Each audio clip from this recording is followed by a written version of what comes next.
Do I have it on cue?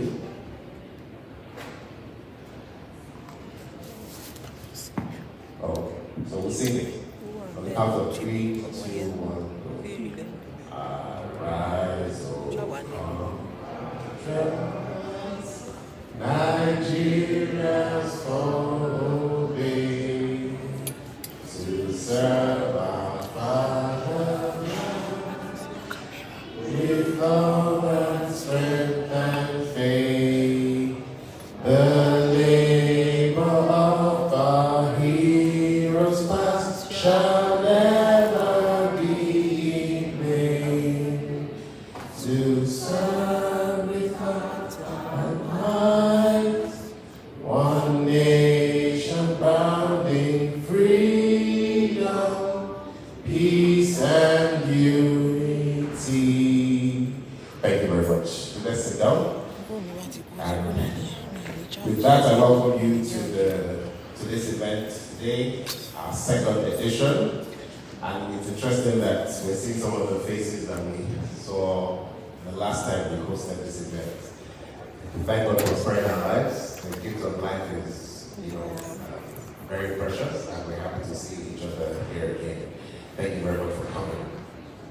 We have all of us are eminent here today, so please look to the person to your left and to your right and say welcome. Welcome, say good to see you. Good to see you. Great, great, great. There's a song that is out there by Johnny Drew that says, "How are you, my friend?" So say you're welcome. I like a line from that song that says, the money has shown now, and I've kept some for you. So ask the person sitting beside you, where's my money? Did you bring some for me? There are no answers though. Okay, all right. So you're welcome. So today we are going to quickly recognize some of our guests, and we're going to go right into the welcome address afterwards by the general manager and chief. But before that, we'd like to welcome today the chairman of this event, Dr. Samon and her lady. You're welcome, sir. Let's give a round of applause. You came very early. You're welcome, sir. Thank you very much. I would also like to welcome our keynote speaker today, President Professor Olatunde Francis Aino. You're welcome, sir. Thank you very much. We'd like to welcome the Honorable Commissioner, Lagos State, Honorable Commissioner for Health, Lagos State, Professor Akabari, who is represented here by Dr. Tola Jamali, the head of the Mental Health Desk, Ministry of Health. You're welcome. Sorry to come back. You're welcome. We'd like to recognize the acting NAFDAC DG, Dr. Monica Emujeze. Please permit me. Okay, I tried. Okay, please, you're welcome. Let's give a round of applause. All right. We'd also like to recognize the presence of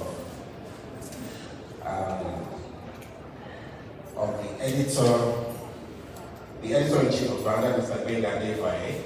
You're welcome, sir. Please just stop for him. He's our host here today. I'm the editor, Mr. Israel Napa. You're welcome. Okay. We would also like to welcome here Professor Dr. Babatunde Fadibe. Okay, you're welcome, sir. Thank you very much. And we also have Professor Latif Sheikh. You're welcome, sir. And we ask that you be kind to us this year as I appeal to you.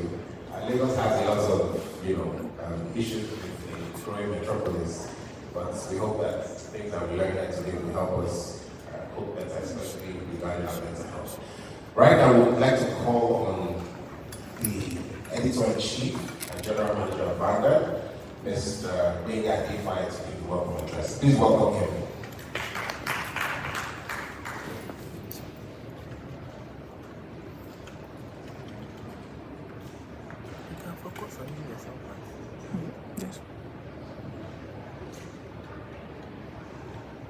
Thank you very much, Renee. Good morning. distinguished chairman, our keynote speaker, who also runs our clinic. I like the clinic in particular. It runs our clinic as well. Every day in Vanguard, or every week, we actually have mental health education. So we need a platform. Professor Sheikh, and all the important dignitaries present here. Let me start by the existing protocol. I welcome you all. It's my pleasure to say a year and 3 months ago, precisely on this same premises, we had a meeting mental health summit that has been widely acknowledged to be the best around here in the same time. By boldly and efficiently bringing resilient issues out of the shadows and into the light, the meeting summit helped to further break the deadly silence around the mental health and illness in Nigeria. We are gathered here today, second time around to continue the conversation. This year's campaign focuses on the impact of mental health crisis on the national economy, with the theme mental health in a distressed economy and sub-theme drug abuse, the new force driving the mental health crisis in Nigeria. We are taking the discussion to the next level, a nutshell. Through the mental health summit series, Vanguard newspaper has given a new orientation and purpose to the discourse by educating and informing the general public to make informed decisions and commentaries on one hand and strengthen the hope and expectations of those directly affected on the other. I usually tell whoever asks why Vanguard can bring this camp annually that we do it just for one thing, to provide information. Part of that, to give education. And more importantly, to communicate it all. It is not simply that in Nigeria, access to quality, affordable mental health care is limited, and where available, inadequate generally. The stigma and the discrimination around mental health issues make matter worse. Our determination is that things must change, and change for the better. We are proud advocates of that change through the Vanguard Mental Health Summit series. Last year, when the series was launched, it was in the middle of the COVID-19 pandemic. Although that was a challenge, it also served as an opportunity, a window for us to integrate the mental health agenda into the pandemic response and recovery plans. We know that in creating better understanding, we are helping to open the hidden opportunities with which to respond to the nation's crucial needs for sustainable mental health support and services. As stated by the World Health Organization, WHO, ultimately, there is no health without mental health. We are not unaware of the importance of a resilient health system which is required to meet the mental and physical health needs of the population. By agitating for a sound mental health system, Vanguard is indirectly advocating for a resilient mental health system. This is just our own way of giving back to society, our own way of supporting the system for the benefit of all, a way of living up to our own motto towards a better life for all.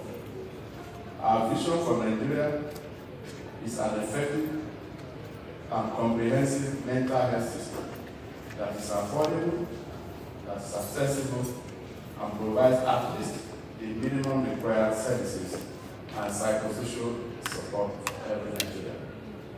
To everyone seated here, really value you for coming. Thank you for joining us. We hope that in no time this place will be filled. As it is in our character, this year again we have brought together the best of experts and the finest of the personalities. The menu is rich. I'm looking at the program. The menu is very rich. From the appetizer to the main course, the options are palatable. Sit back and serve you another round of dazzling rounds of high-level interaction. It is a full course. I welcome you all to this party.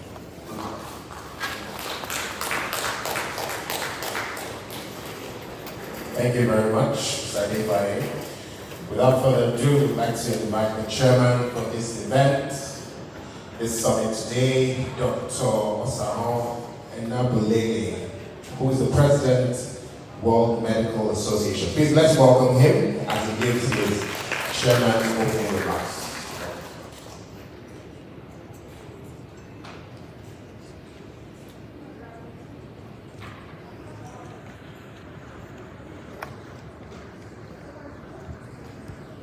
Good morning, everyone. Let me first of all say I'm very grateful to be here today, this morning, despite some other challenging schedules. I want to say that listening to the editor-in-chief, he actually spoke as the chairman of the occasion, so it looks like my job has already been done. Because all he has said is to, of course, welcome and also introduce some elements that I have tried to capture in my remarks. But first, let me stand on the existing protocol, but without failing to recognize very clearly the leadership of Vanguard Media Limited.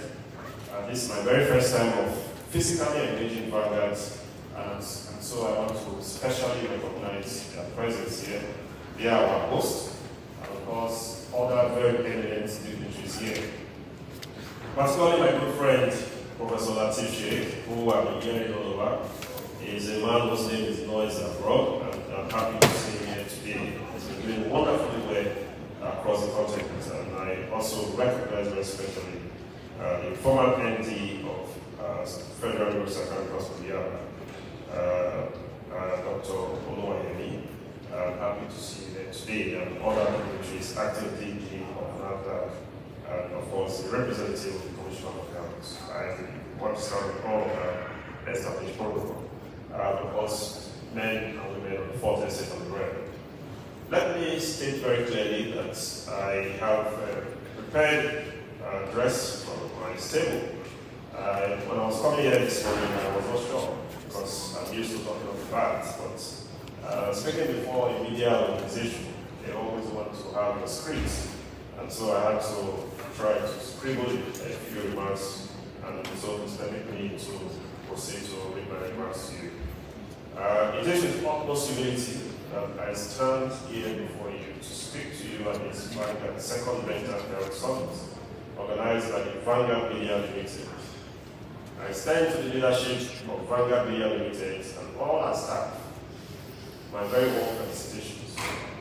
As you may know, this is my very first formal invitation by Vanguard Media Limited since my historic inauguration as President of the World Medical Association on October 7, 2022 in January. I therefore thank Vanguard Media Limited for the privileged invitation. I'm quite proud of my years of association with the Vanguard and the staff, as well as the progressive strides she has made over the years. I commend Vanguard for keeping alive this mental health summit, which was completed a little over a year ago in the month of August 2022.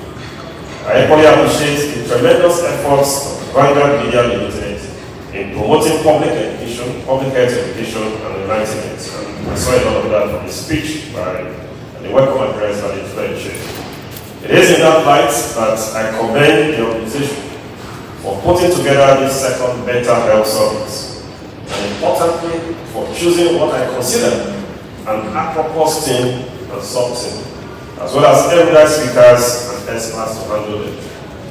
The theme mental health in a depressed economy, and the sub-theme drug abuse, the new force driving mental health crisis in Nigeria, could not have been chosen at a better time than now, when most countries of the world, including Nigeria, are still trying to recover from the devastating impact of the COVID-19 pandemic. The pandemic that devastated lives and livelihoods, worsened health disparities and inequities, and posed a great challenge to healthcare systems, with tremendous impact on the mental health of citizens, physicians, and other health professionals, some of whom sadly paid the supreme price. As I always do, may their great souls continue to rest in perfect peace. Like you all know, about 1 billion people in the world, and indeed in the Commonwealth, 1 in every 4 Commonwealth citizens, particularly in low and middle income countries, and preeminently amongst women and younger age groups 20 to 24 years, are known to be affected with one form of mental health problem or the other. With about 80% of affected people unable to receive any form of treatment. A situation that has led to tremendous loss, even in the income of countries, in terms of the loss of over $1 trillion annually. And so it's huge. Unfortunately, during the COVID-19 pandemic, this burden of mental health affectation is estimated to have increased by about 25%. And we all know the reasons.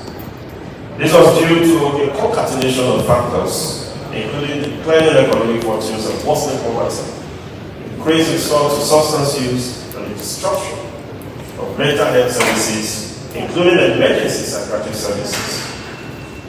Like most low middle income countries, I will not say low middle income countries, the burden of mental health problem in Nigeria is enormous.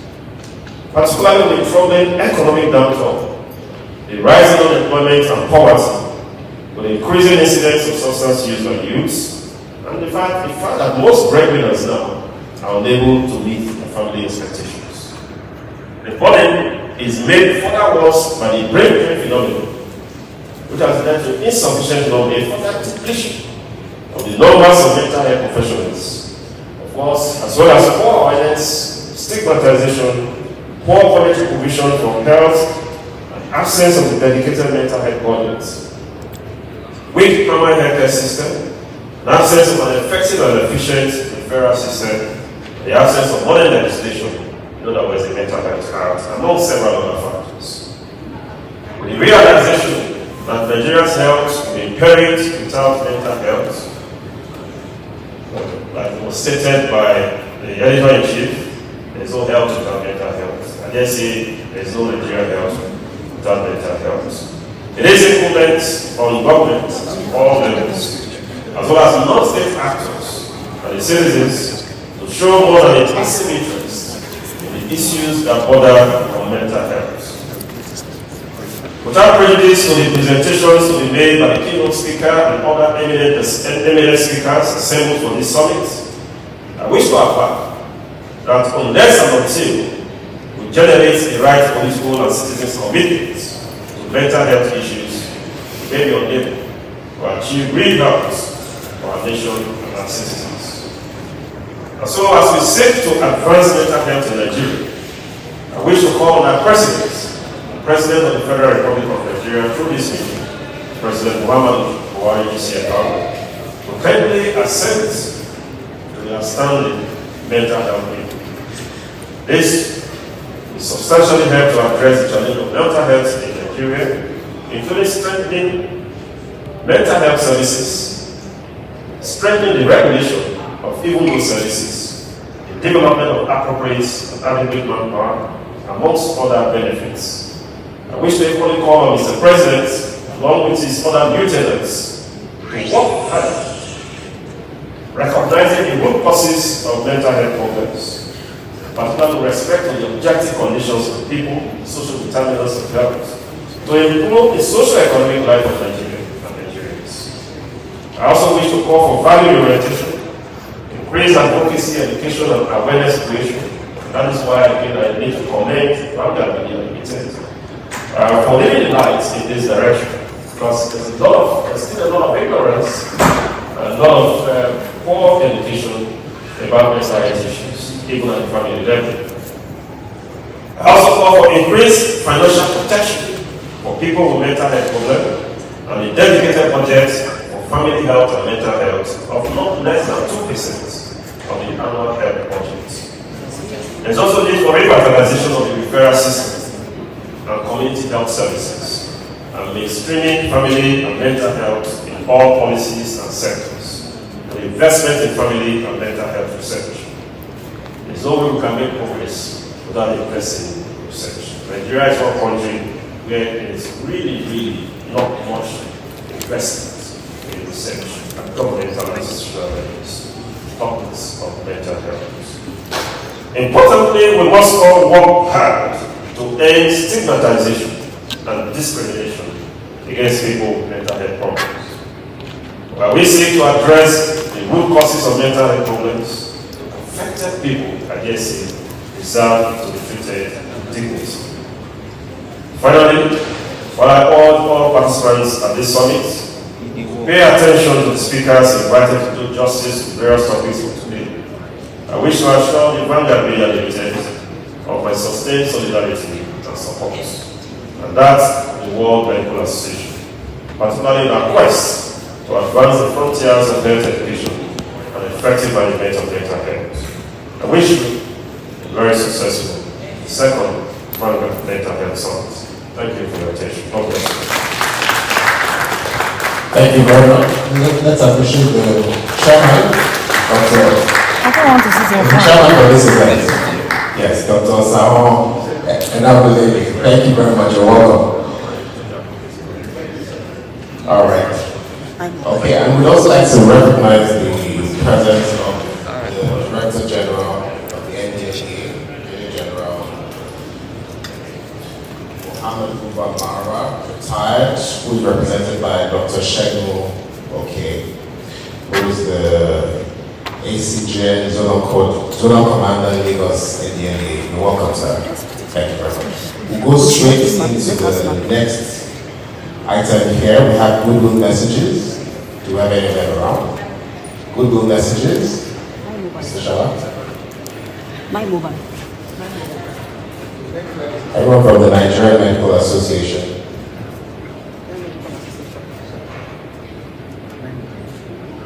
GT Bank or 9 Mobile? Okay. Please let's welcome 9 Mobile, also one of the sponsors of this event. Let's welcome her. Sorry, I don't have your name, but I'm sure you'll introduce yourself if you can. Thank you very much. I'd like to bring. Thank you. Good morning. Good morning, everyone. Let me apologize for coming with this. I was stuck up in traffic.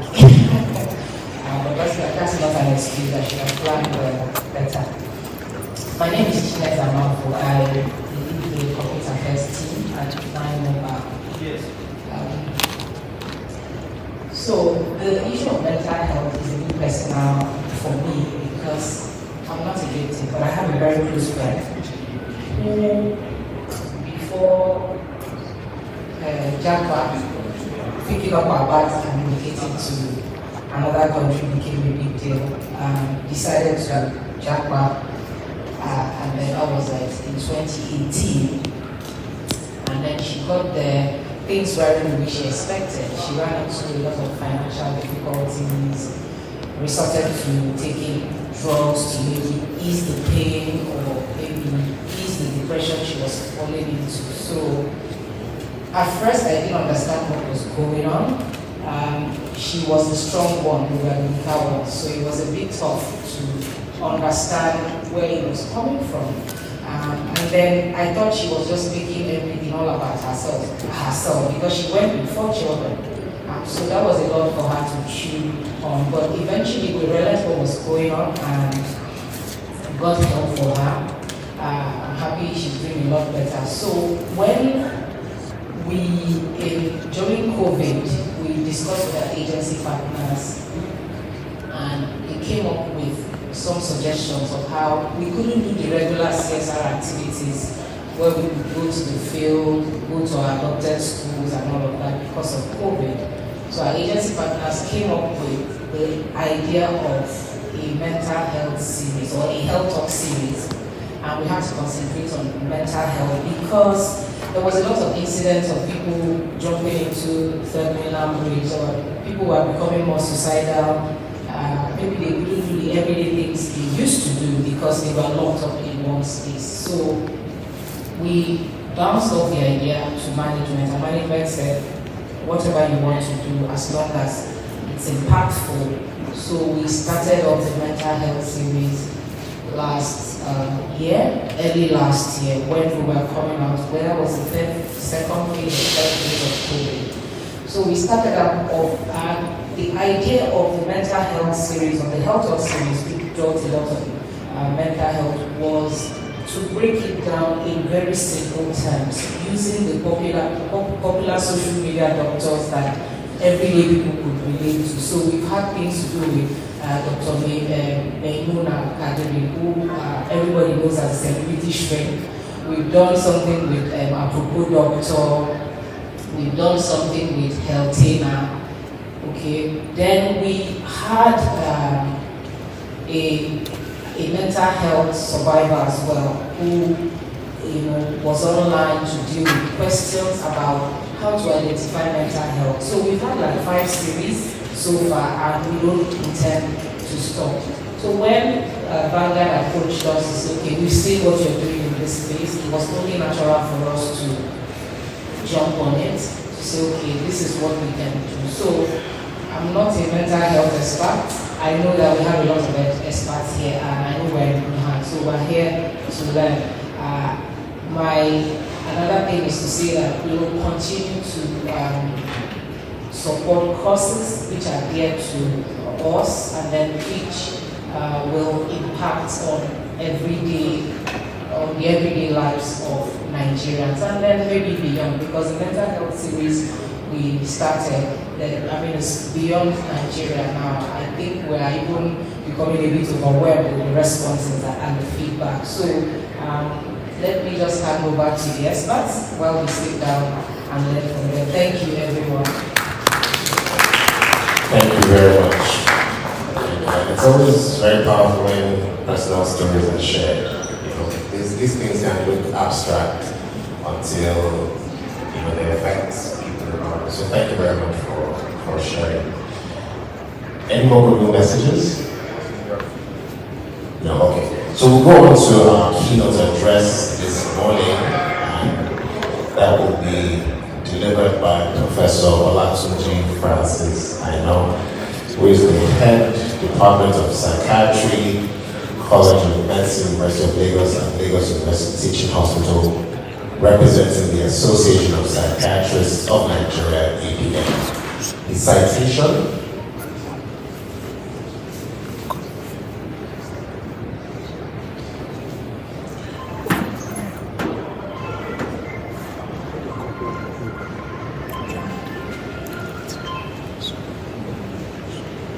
Professor, while we're waiting for your citation, so you have 20 minutes. You'll give it 30. Okay. I know that's the way we can negotiate with academics. With time. So 30 minutes. So when you see me standing beside you, it means you have 5 minutes left. Alright, Mr. Shola,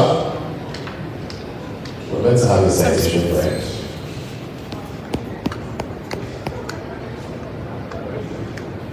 Jesus Christ.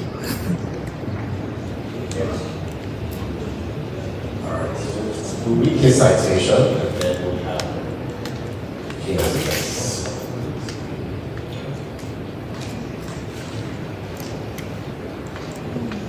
Yes, good morning, everybody. Professor Olatunji Francis Aino, qualified as a medical doctor with MBBS degree from the University of Illinois in July 1989. After his housemanship and 1 year compulsory national youth service, he proceeded for his postgraduate medical training to specialize in psychiatry and was awarded a fellow with West African College of Physicians in 1997. He thereafter worked briefly as a consultant psychiatrist with Christ Consultant in New York. Professor Aino was appointed lecturer 1 in psychiatry in the College of Medicine, University of Lagos in October 1999, and honorary consultant psychiatrist to the Lagos University Hospital in June 2000. Since then, he steadily rose through the ranks to his present position of Professor of Psychiatry in 2015, and he is currently the head of Psychiatry, College of Medicine, University of Lagos, and Lagos University Teaching Hospital. Professor Aino is the immediate past editor-in-chief of the Nigerian Journal of Psychiatry, the official journal of the Association of Psychiatrists in Nigeria. His area of research interests are transcultural psychiatry, consultation, liaison psychiatry, child and adolescent mental health. He has over 70 publications in national and international journals, as well as co-editor of 3 textbooks of psychiatry, 2 of which were published. So, I present to you Professor Olatunji Francis Aino, Chemistry.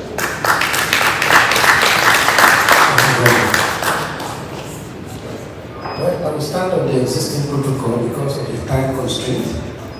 Despite that fact, I would like to appreciate the management and staff of Vanguard newspapers meeting because it's quite very exciting for an organization to take very wonderful interest in mental health.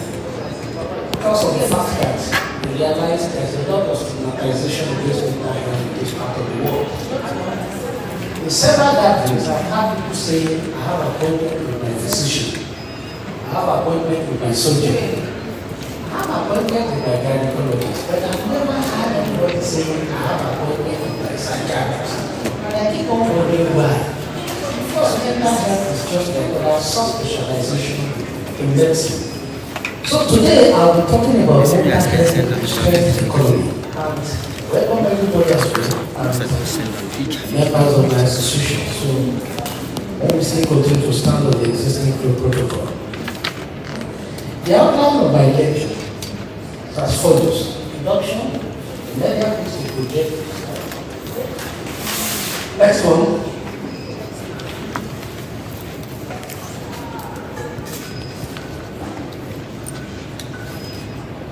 Next. That's the outline.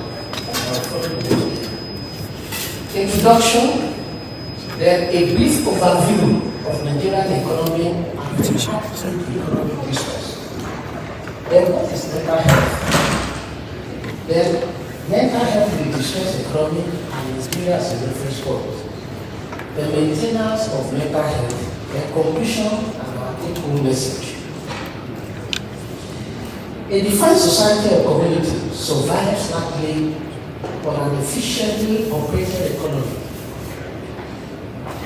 at the very minimum to satisfy the basic and essential needs of the citizens and the components of the society. The economy is a very important component of the society, aside the morals, values, norms, formulas, education, and nowadays communication technology and international politics and diplomacy. All this can affect the mental well-being of an individual and the society at large. Economy is said to be in distress when there is extreme suffering, sorrow, and pain as a consequence of the downturn in the economy of a nation. Then the Nigerian economy has an overview. At independence in 1960, and for some years, Nigeria was bubbling with great potentials, with the national economy likely and good-based. The discovery of crude oil in the Niger Delta precisely in 1967 brought in large amount of petrodollars. Despite the massive natural endowment and the huge economic potentials of the country, Nigeria over the past few decades carelessly and needlessly found its way into economic recession. A number of factors, largely from poor planning, fiscal indiscipline, and policies of assault to be ascribed to how Nigeria gradually walked her way into the distressed economy. And some of the factors also include post-independent political instability, poor management of the oil and gas resources, lack of economic diversification, and lack of agriculture. high cost of governance, and very wasteful spending, as well as import-driven economy, putting a lot of pressure on the local currency, the naira, and decayed social infrastructures that are required to drive the economy. Again, effective legislation and inconsistent government policies also largely contributes to the economic distress that we witness in the nation. For instance, the 1999 Constitution, there are a lot of problems with the Constitution. For instance, the states cannot control the resources they have. There's a lack of concentration of power and economic control by the central government. Instead of diversification, whereby the states can mine all these resources and generate income for them, only paying royalty to the federal government. Then again, we have a lot of poor attention to health and education. And these two important areas of the economy, they contribute largely to human capital development. And for decades, successive Nigerian governments have not obeyed the United Nations recommendation of minimum budgetary allocation to education and health. And this, in no small way, will contribute to the economic downturn. Consequently, we now have and witness huge capital flight of the country on education and health tourism. We only need to pay a visit to some of these embassies and to see how many Nigerians go abroad to seek for health attention and also for educational pursuits in their wards. Insecurity and insurgency, Nigeria has witnessed a lot of security challenges in the past few decades. For instance, armed robbery attacks, kidnapping, unexplained killings became the order of the day. But the peak of the security challenge was the involvement of terrorism, which has contributed to a lot of tours of the country as well as the economy. Then corruption. Nigeria has been fighting this monster for decades and believed that corruption largely contributes to the downturn in the economy. Now coming back to health. Health is so important that without health, nobody can persuade that thing. And WHO has defined health as a state of complete physical, mental, you need to underline the word mental, and social well-being, and not the mere absence of disease or infirmity. So, WHO looks at health in a holistic manner, that the man made up of the body, the mind, and the soul. We need to be healthy in all these spheres of our well-being. And what exactly is mental health? The definition of health is straightforward, but that of mental health is not as easy as that. Why? Because for human beings, it's very difficult to describe the normal behavior of a human being. Normal behavior is determined by many factors. Normality can be situated on the age. There are certain behaviors we carry out as a child, which may not be normal or expedient for us now as an adult. There are certain behaviors we carry out in a setting, which may not be permitted in another setting. And there are certain behaviors that are time-bound. So all these are determinants of what a normal behavior is. Again, in society, particularly what we call the subculture, also determine the normal behavior of the members of that subculture. The dualistic nature of a man made up of a physical body and the mind, which you cannot see, but also contributes to how mental health can be defined. All these things are problems that makes the definition of mental health to be a bit complex. But that is not the definition of mental health. For instance, a recent definition being given by WHO says that mental health is a state of well-being in which every individual realizes his or her potential, can cope with the normal stresses of life. So this definition gives the conclusion that life will not be smooth after all. We often have our own challenges from time to time. An ability to surmount these challenges, ability to cope with these stressful situations is one of the determinants of our mental well-being. And again, ability to relate perfectly with one another and contribute positively to the well-being of the society. They are part of the description of what mental health is. So if somebody fulfills all the various aspects of mental health. And it's not complicated process. You can't say the individual is mentally ill. And that is why, most of the time, the mental well-being of some of the criminals in the society is often called into question. The importance of mental health cannot be overemphasized, and that is why the WHO dedicated the day to mental health worldwide. And October 10 is usually the day celebrated usually the fourth year in this part of the world. Is part of the reason is to enlighten the members of the public, to create awareness about mental health, and to make people that are mentally ill to seek for necessary assistance and properly and timely. Now, mental illness is a medical condition that is characterized by significant disturbance of thought, mood, perception, and memory. And the WHO expanded this definition that mental illness refers to suffering, so there will be some element of suffering. Unfortunately, some of these sufferings may not express physically, and that is why psychological suffering may not elicit necessary support from significant others around. And that is one of the reasons why it is believed that the common mental illness in this part of the world, anxiety and depression, they are highly sympathized by the patient, so as to elicit the necessary sympathy from the significant others around them. So there is suffering in mental illness, and there can also be disability or mobility due to mental, neurological, and substance use disorders, which can arise due to genetic, biological, and physiological makeup of an individual, as well as adverse social conditions and environmental factors.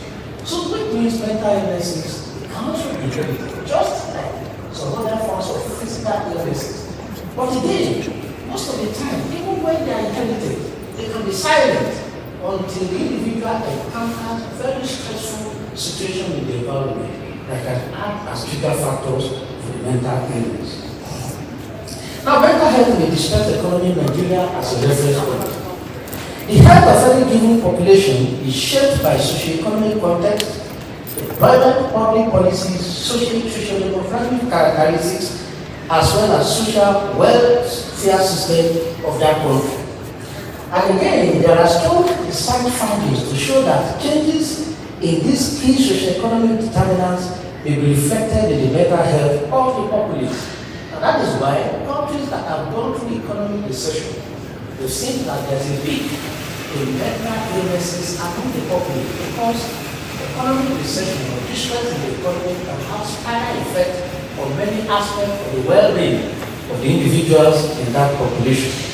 Thus, mental health of the people is vulnerable during economic distress or recession. In other words, economic recession and its associated problems such as unemployment, income decline, and bill debts are significantly associated with poor mental health, increasing rates of common mental disorders as well as substance use. And that is why this topic is very important and being chosen by the Vanguard newspapers limited. Now, the first economy and poverty. Nigeria over the past few decades has been facing daunting challenges in the economy. And the situation has become worse in the past few years, following massive corruption, decline in oil revenue. As of what we know, that the decline in oil revenue is likely man-made due to oil theft and so on and so forth. Then bloated fuel subsidy. Fuel subsidy has been affecting our economy so badly. And recently we can see also in first gas station, a lot of queues. And this is due to the problem with importation of the finished products. Then the COVID-19 pandemic. I'm very happy that the chairman, the president of the World Medical Association made mention of this COVID. The world has not really recovered from COVID pandemic. Most countries of the world, their economy are badly affected. And we are still yet to recover from that. When the Russia-Ukraine war set in, and this is also badly affecting the economy of various countries of the world. Some of the following indices are indications of the best economy in Nigeria. Number one is the case of rising debt profile and yearly budgetary deficit. As a matter of fact, there's a lot of budget for budget deficits and debt profile in the country. Virtually, the country is borrowing for many things now to service the nation. And this is a very worrisome thing because I don't know how we can pay these debts. And a lot of budgetary allocation now is towards debt servicing, leaving little or no allocation for capital development. And this is a serious problem. Again, inflation is another reflection of the economic distress we are facing. There's a lot of the high level of inflation in the country now. For instance, from the National Bureau of Statistics, the recently released statistics have shown a very interesting trend in the inflationary situation in the country. And not only the basic things, even food. Food is greatly affected in terms of inflation, thereby worsening the poverty of the people. The unemployment, there is presently high unemployment rate in the land. The unemployment figure put at 33.3%. That is 1/3 of the population of the workforce. There is no job for them. And this is very excruciating. Then infrastructural decay. Of course, we know that in the country nowadays, there is no infrastructure that is 100% alright. Power supply is very poor. Roads are very bad, road networks, and so on and so forth. And recently, it was shown by the economists that Nigeria will require about $300 billion to bring deficits in the infrastructural decay. Now, specifically on poverty, there are many health-related factors that have shown that there is high level of poverty in the land. Health indices such as under-5 mortality, as well as excruciating mobility in the country have shown that there is high level of poverty. Then, maternal mortality is another health indices indicating the level of poverty in the land. And basically, it's been shown recently that about 133 million Nigerians out of 200 million live in poverty, and some of them in excruciating poverty. And this is worsening the mental health of the individuals in the country. Of course, mental health and poverty, they are like two sides of the coin. When one is poor and is affected by minor illness, there's highly the possibility of treating the illness and complications resulting, worsening the situation. And once there is complication, even with physical illness, it can also be complicated by mental illness. Now coming down to security, Nigeria is currently faced with an unprecedented wave of different but overwhelming security crises, such as terrorism, kidnapping, armed robbery attack, banditry, separatist agitation, literal killings, and armed robbery.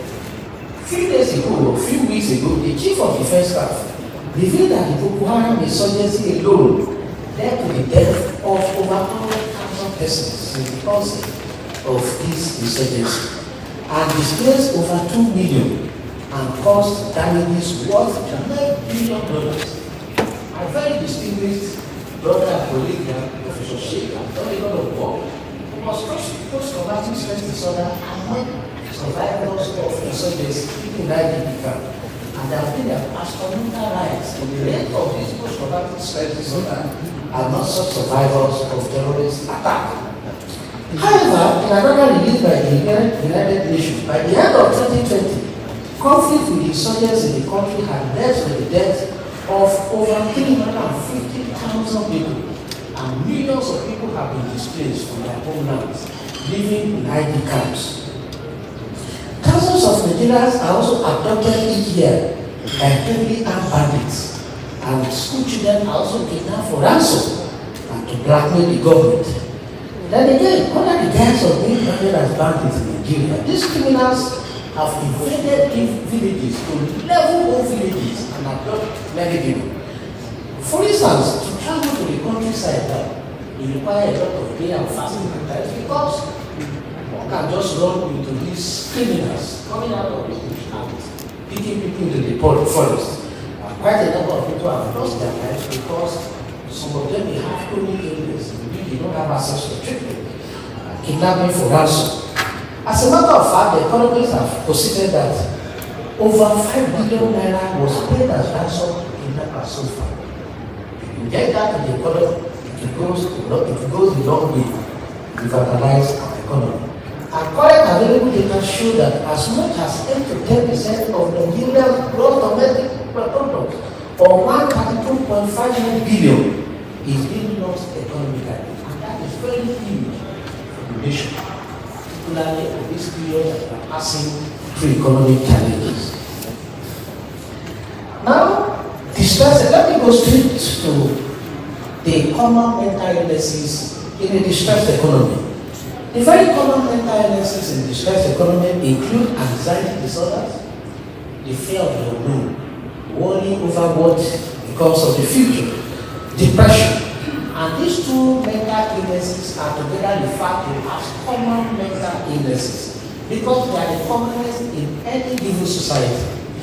And again, other important psychiatric disorders in the distressed economy include stress-related disorder, which I've mentioned earlier on, most especially post-traumatic stress disorder. Then psychoactive substance use, such as alcohol, nicotine, cannabis. And I'm happy that one of the sub-themes of this conference is that of the surge in psychoactive substance use in the country. Then sleep disorders, insomnia, and so on and so forth. These are very common mental illnesses in the distressed economy. And again, people that already have mental illnesses, it's been observed that there's an upsurge in their rate of relapses when the economy is distressed. Now, what is the prevalence of mental illness in the distressed economy? Generally speaking, mental illnesses are common in the society with an estimated rate of 20 to 25% sufferers at some point or the other. That is, 1/4 of the society suffers from mental illness. So mental illness is quite common, and that is why we need to pay a lot of attention to this. The World Health Organization in 2013 estimated that about 450 million worldwide suffered from mental illness. But by now, the figure has increased to nearly 1 billion people. That is about 970 million people worldwide now suffer from mental illness. That's almost 1/8 of the world population, since we are believed now to be 8 billion people worldwide. Now, what is the extent of psychiatric problems in Nigeria? The present population of the country is put at about 200 million people. And recent figures obtained from Nigeria have shown that 20 to 30% of Nigerians suffer from mental illnesses. And the World Health Organization found in 2020 indicated that about 30% of Nigerians suffer from mental illness. That is almost 1/3 of the population. And the common mental illnesses again include anxiety, depression, PTSD, that is post-traumatic stress disorder, and substance use. And we've also witnessed upsurge in suicide and suicidal behaviors. I'm happy that at least one of us will be speaking about suicide. I will just take depression out of all the mental illnesses because of time constraint. Depression is a form of mood disorder characterized mainly by extreme form of sadness.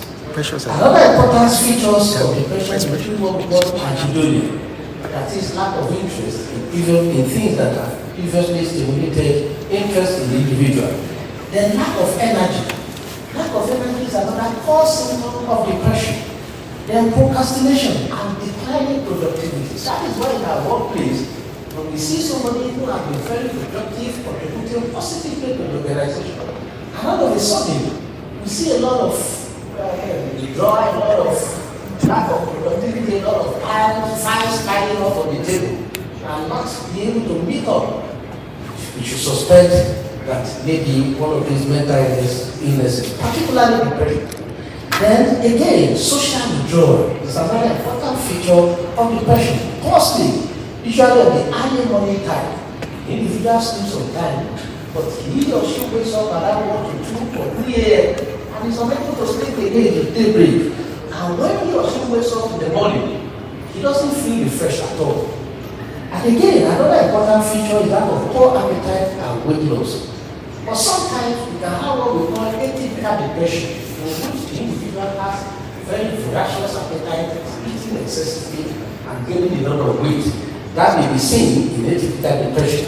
Then division of guilt. The individual begins to apologize for offenses even not committed and begin to feel guilty for things they have never committed at all against anyone. They are focusing usually on the negative issues of life. They never see any positive aspect of anything. Give them our assignment. They will always count 1,000 reasons why such assignment cannot be carried out. You should be suspicious that the individual will be passing through depression. Then again, among the black Africans, aside from these symptoms I've mentioned, Africans again will tend to somatize, that is, psychological distress being projected as bodily symptoms. And that is why among Africans, in a state of depression, they can have the following physical complaints like internal heat, complaint of fever, go to the hospital reportedly, you see our police treating them over and over for typhoid and malaria. And sometimes they go for deliverance from enemies that have socialized them. All these, most of the time, they are due to anxiety and depression. Then chronic sensation is another physical symptom they can suffer, tension, headache, as well as dizziness. And some physical symptoms difficult to interpret in English language. For instance, if a patient comes and says, we need body, I don't know the English interpretation of that. The patient has told me the thing is because of interpretation of that. These are various languages or any group will have various local dialects to describe various descriptions that may be difficult to interpret. Now, let me be rounding up to say maintenance of our mental health in a distressed economy. This requires a holistic approach. I'm not standing up here, so I'm about to round up. The maintenance of our mental well-being in a distressed economy. This requires a holistic approach. An individual alone cannot do that. It requires a lot of collaboration between the government, non-governmental organizations, and individuals, as well as health institutions, NGO, for instance, our own association, Association of Psychiatrists in Nigeria, have been at the forefront of advocacy for mental health and public enlightenment and educating people at every opportunity. Make people aware about the mental health and mental illness that they can be treated. And many treated individual members of the psychiatric family, taking it upon themselves to float NGO by making a lot of public advocacy and so on and so forth. Now the role of government basically is to provide the basic and very conducive environment for individuals to thrive and to maintain their mental well-being. So good road networks, good power supply, and so on and so forth. Food security is another important thing as part of maintenance of mental well-being. For individuals, we need good personal and environmental hygiene. We need to work very hard and have adequate rest. Quite a number of Nigerians, they convert their annual leave to working leave. Please rest this body. Rest the brain, rest the mind. Don't convert your leave to working leave. You can't make all the money in the world. And again, you need your health to make this food, good food, balanced diet. Well, this is very difficult in Nigeria now. One of the security details in my office told me a few days ago that I bought 200 worth of rice. And after scooping only first food, it's still finished. I said, well, you don't expect it to be more than that because simple rice itself is so expensive. Then we need to drink plenty of water, abstinence from alcohol as much as possible, then no smoking. Smoking can be very dangerous. I must emphasize this. It may show that every stick of cigarette one takes shortens life by 8 hours. So when one smokes 3 cigarettes, they are shortening his life by 1 day. Apart from other dangerous substances in the cigarette that can cause cancer and so on and so forth. And regular exercise. We Lagosians are very guilty of this. Very Lagosians don't carry out regular exercise. We need that. Then avoid very stressful life as much as possible. Live life by time. Live life by time. The regular medical checkup, we need to go to the hospital for regular medical checkup. We don't need to break down before we check our health. Actually, measuring our blood pressure can prevent as well as a lot of mental health complications. They have top treatment of illnesses before they become complicated, good interpersonal relationship, counseling by mental health experts. Please, when you have challenges, walk up to the mental health experts, psychiatrists, psychologists, social workers, and so on and so forth. We are there for you to counsel you. You need to keep your regular appointment with us, just as you do with the surgeons and the clinicians and obstetricians. We also take care of the well-being of people. Then early presentation and treatment of mental illness by mental health experts. The application for example, job adjustment and optimal and balanced mental life. In conclusion, I will personally appeal to the president of this country to please assent to the mental health day, just as the president of the World Mental Health Association. While he can communicate better as president to president, please continue to advocate when you see him. Then again, pay attention to your mental well-being, overcome stigma and misconceptions about mental problems. Consult your doctor, timely, or mental health experts. Then remember, there is no health without mental health. Thank you.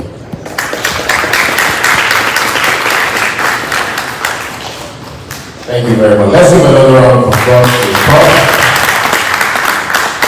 Perhaps you get the first award for a prof to keep to time. Thank you very much, Prof. We appreciate that. Okay. So while the keynote address was going on, we had some of our guests come in. I would like to recognize them. This is Titi Jola-Osho, National Controller, Vanguard. I apologize, I didn't recognize you earlier. So please let's acknowledge Mrs. Titi Jola-Osho.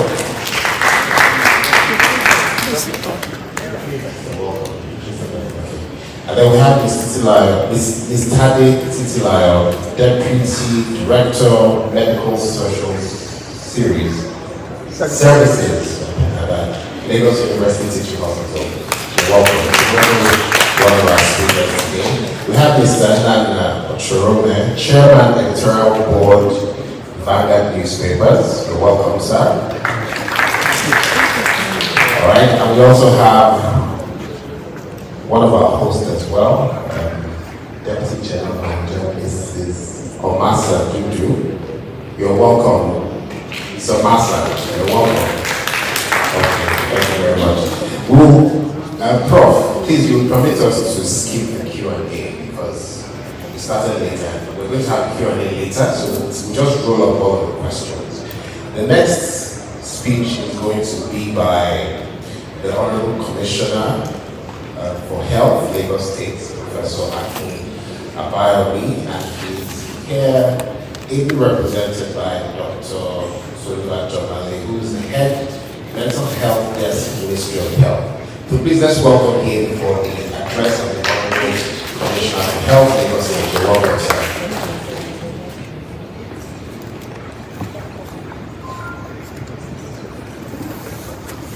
Good morning, everyone. Thank you very much for the invitation and great greetings from the Honorable Commissioner, Professor Akin Abayomi, and the entire management of the Lagos State Ministry of Health. I will start an existing protocol as everyone has done before, but of course it's very important the organizers of the event, because without them we wouldn't be here. And I think they deserve a round of applause for contributing to that. Thank you very much for doing this, for the consistency, for the commitment, and for the investment in ensuring that we have the required attention placed on mental health, especially in our country, Nigeria. I'd also like to recognize my auntie, Professor Gogo, and I'm speaking it. It's coming. Thank you very much for coming here.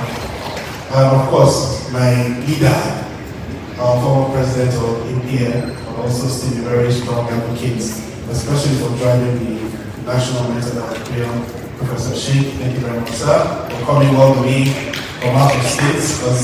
And it's always very interesting to see that any time there is a major event like this happening, regardless of where Prof is, he will show up. He just shows his commitment to this work.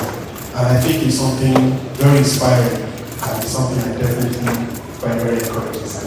So of course, our keynote speakers, thank you very much for that very good explanation. As the lecture started, I think the beginning part, I was also beginning to suffer some distress myself. Not that the issues that were raised are unknown to us, but sometimes because it is in your face all the time, you shut off your TV, you turn off your phone because it's just too much. So hearing it again, sometimes some people will call it the ostrich approach, they're burying your head in the sand. It doesn't take away the fact that those things are around you. But sometimes it also helps you to protect your own mental health. But hearing it again, I suffered some distress while sitting there, but I also was encouraged, by some of the recommendations that were made as well.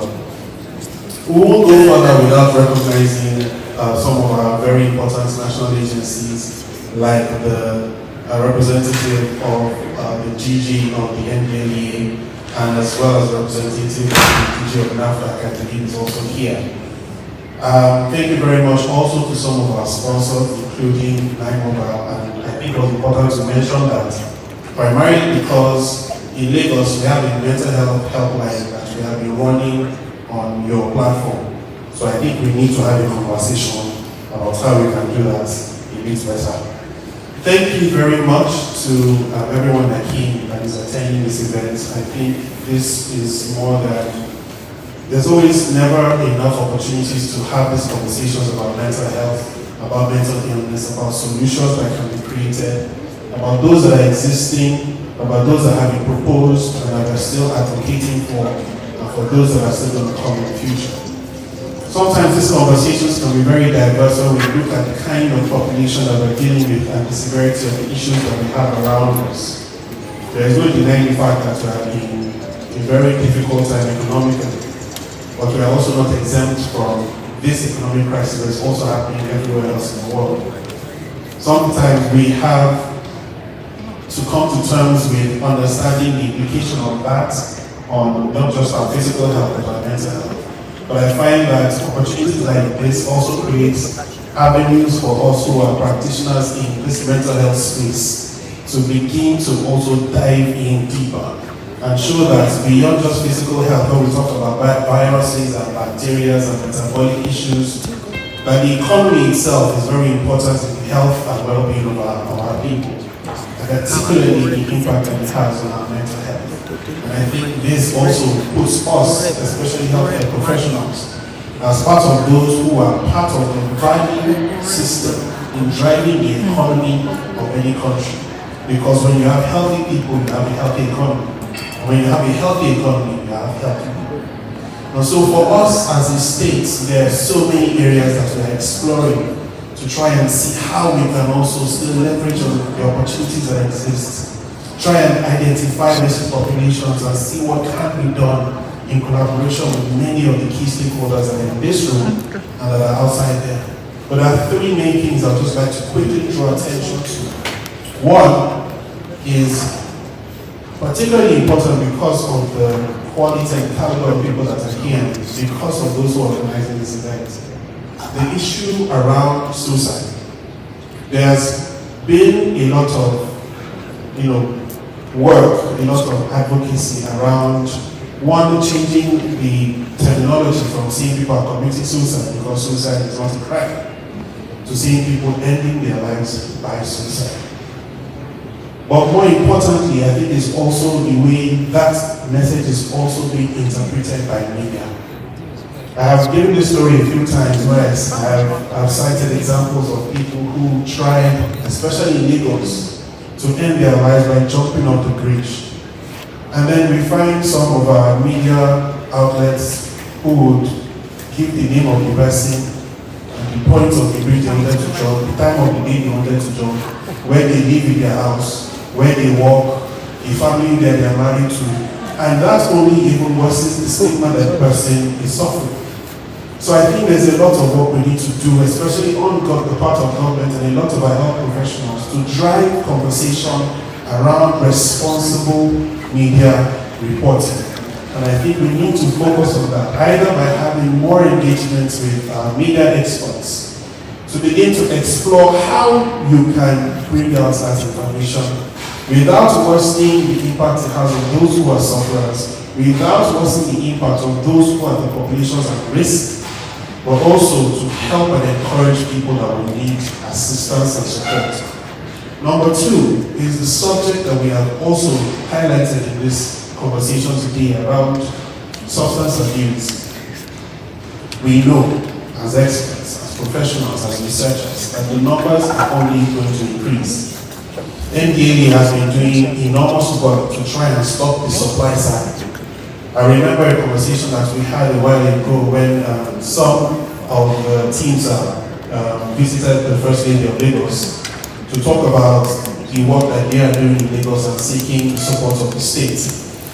But he mentioned two things that stood out to us about how, number one, Africa, especially Nigeria, used to be a transit country for a lot of the substances that are being abused. So they come from either South America on their way to Asia, or they're coming from Asia to another continent. So Africa, especially Nigeria, was a transit country.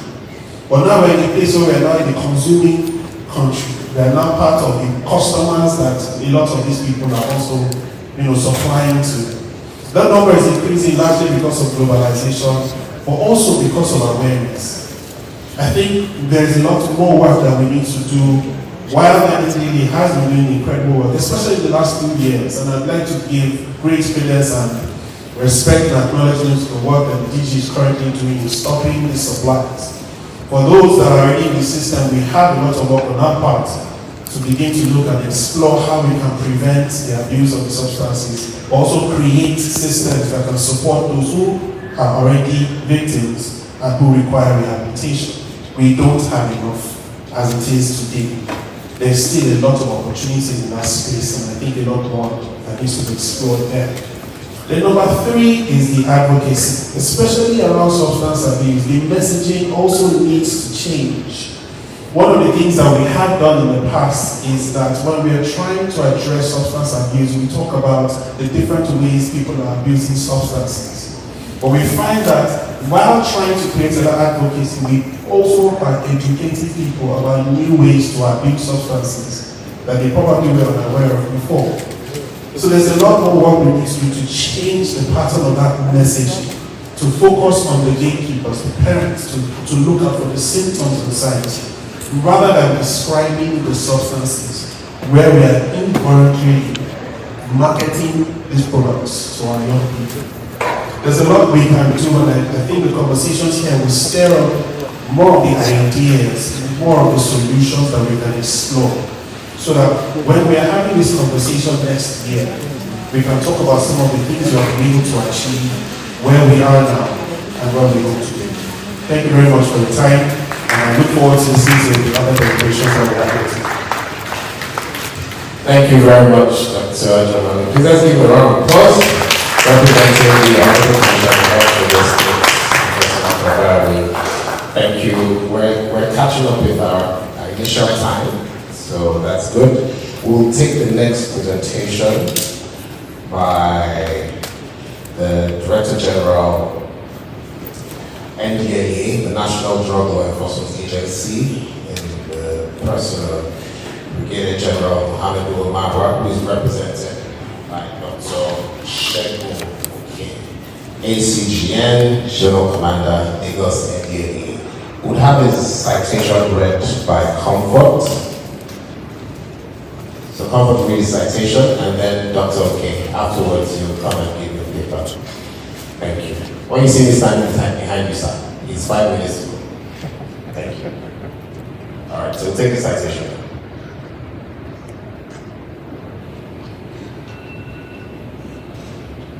Good morning, everyone. Standing in the existing protocol. This is the citation of our guest speaker, Brigadier General Mohammed Bobama, retired Commander of the Vanguard, Officer of the Federal Republic. Brigadier General Mohammed Bobama, retired, is presently the Chairman and Chief Executive Officer of the National Drug Enforcement Agency, NDLEA. A thoroughbred soldier known for meritorious service, he has a distinguished career in the Nigerian Army. Renowned as an administrator par excellence, he is also a diplomat, author of seminal books, and an accomplished entrepreneur. While in the Army, General Marwa distinguished himself as an outstanding scholar in several courses he attended in Nigeria and abroad. He has a master's degree in public and international affairs from the University of Pittsburgh, 1983 to 1985, and Master of Public Administration from Harvard University. He was appointed military governor of Old Borno State, present Borno and Yobe State, from June 1990 to 1992, and also military administrator of Lagos State in 1996. He orchestrated a turnaround of Lagos with several strategic programs and actions which, amongst others, including Operation Sweep, Operation 250 Roads, etc. In 2018, he was appointed chairman of the 27-member Presidential Advisory Committee on the Elimination of Drug Abuse, PASETA, inaugurated by President Muhammadu Buhari.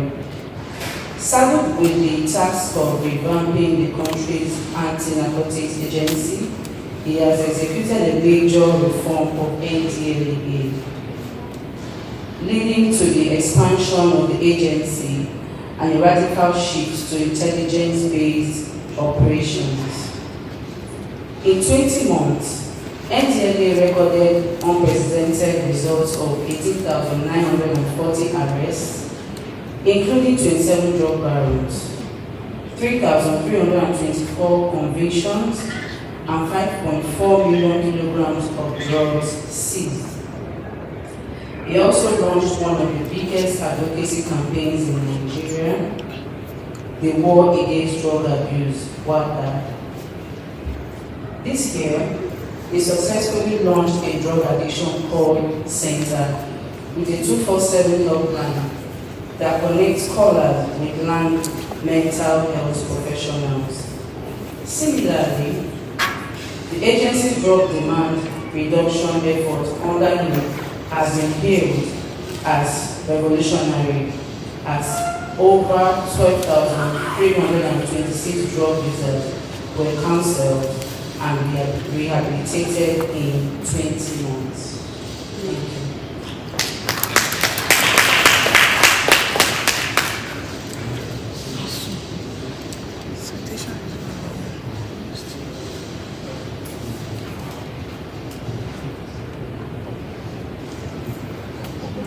Thank you. I would like to sustain the already charted protocol. Before going ahead, I'd like to correct the information that I'm representing the DG. General Marwa is the chairman, chief executive officer of the NDLEA. On the NDLEA, wrong ladder comes after the chairman, the DG, just for the information, especially because this event is being hosted by the media. It's very important. Thank you. First, I'd like to apologize that the CC NDLEA couldn't make this very important program. About now, this is another program in Abuja. And this paper I'm about to read is that of General Marwa. So as usual, the eyes are not of mine, they are that of the General. I will start my presentation by appreciating the organizers of this summit for creating a viable platform for deliberation and determination of policies and action plans that impact mental health issues in our country. The significance of this summit is that our country will not lag on an issue that is becoming a priority area for global community in the past few years. More than ever before, the importance of mental health cannot be overemphasized, especially against the backdrop of the World Health Organization's recent confirmation that there has been a 13% increase in the number of people with mental health conditions, and that over 1 billion people on Earth are presently living with the condition. These facts are not far-fetched because all around us we are seeing evidence of this reality. More people are complaining of being depressed. A lot more are suffering from schizophrenia, largely due to the increased incidence of drug use disorders. An increased number of people have committed suicide. There has been an upsurge in cases of irrational and violent actions which are due to mental health disorders. Therefore, it is about time we took it seriously and graciously. Vanguard Media Limited has stepped up to provide a veritable platform with this mental health summit, which, even in its maiden edition, has been a crucible for social direction and policies on this germane issue. Once again, congratulations to Vanguard Media Limited for this laudable initiative. To say that I am happy to be a participant in this year's summit is an understatement.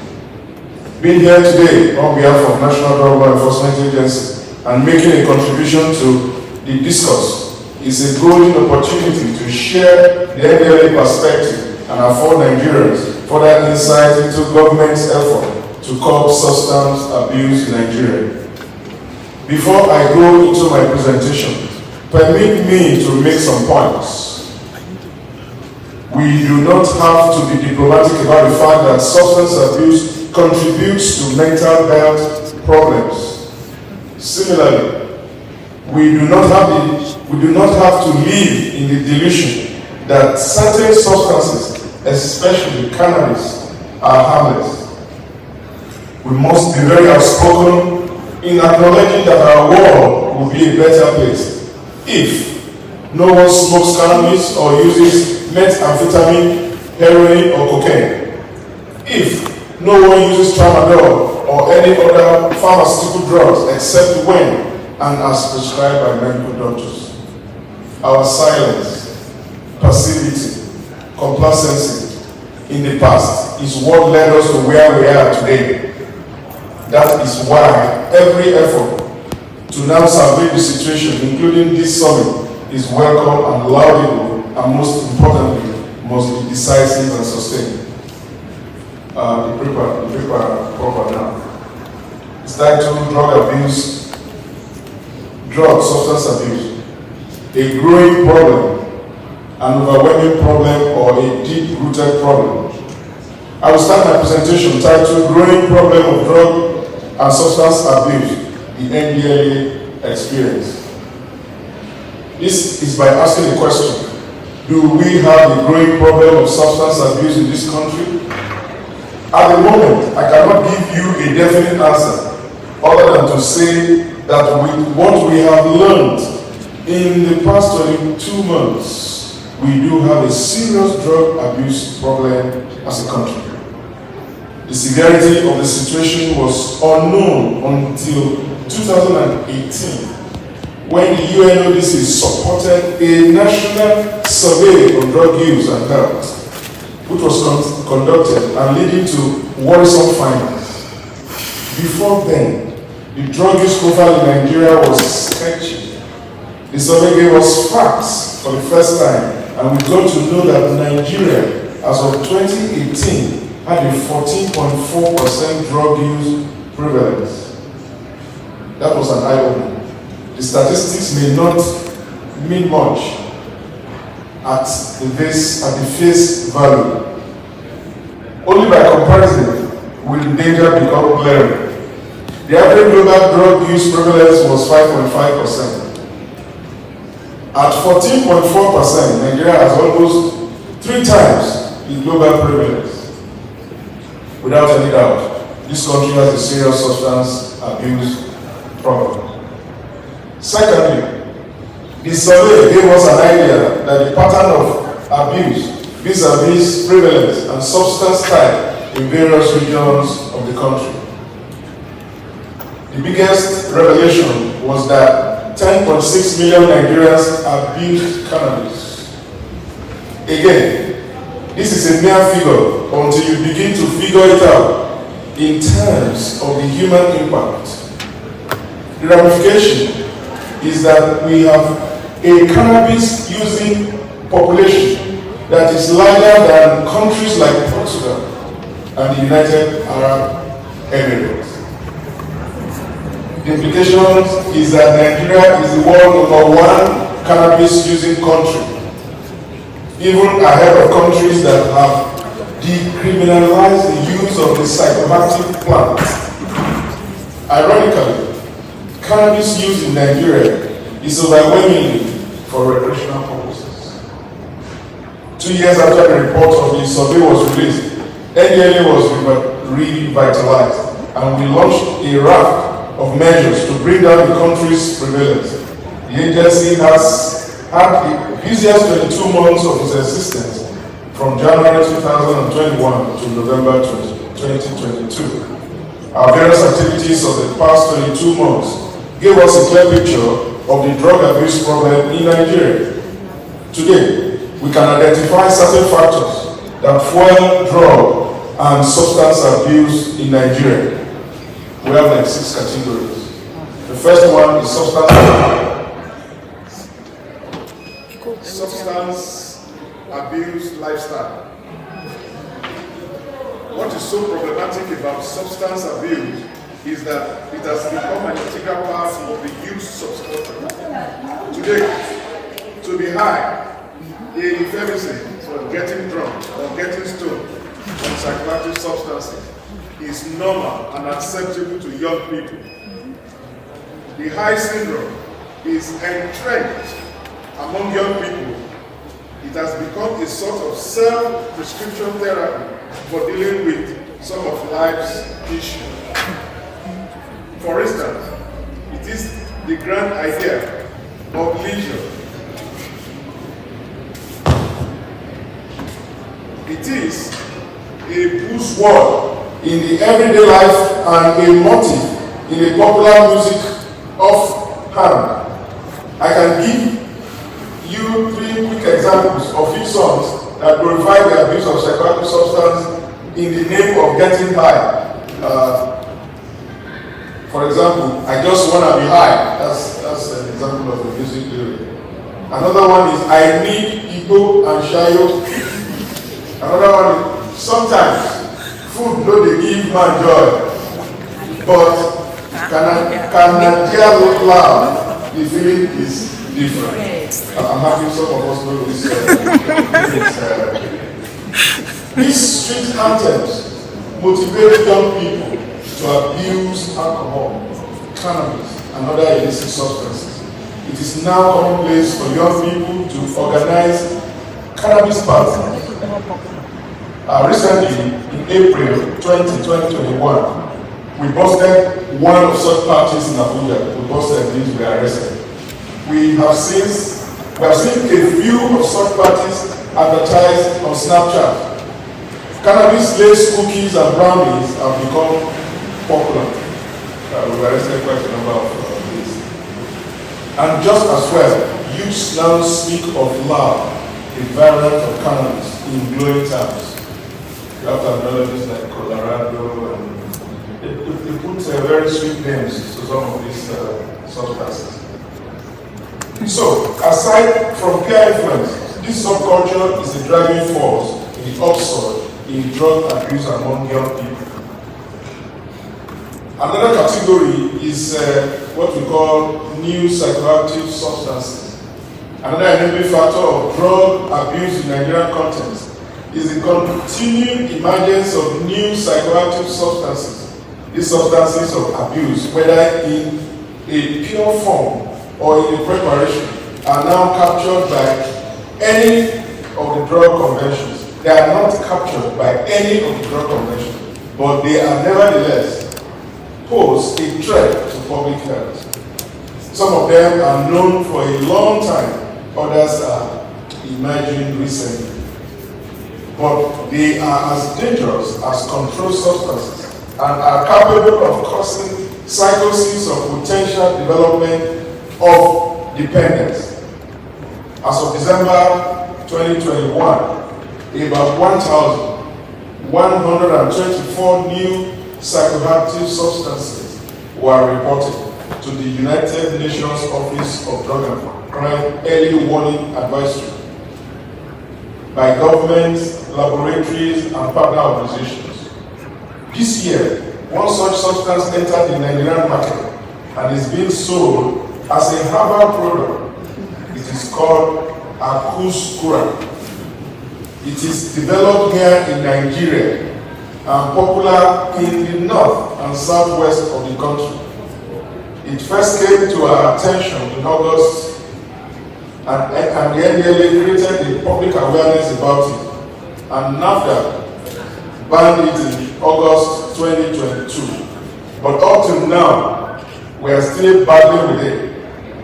We have intercepted over 100,000 bottles of Akuskura in the past 3 months, even from Malians who came into the country to export it. As recently as November 12, we arrested 2 suspects in Niger State with 10,780 bottles of Akuskura.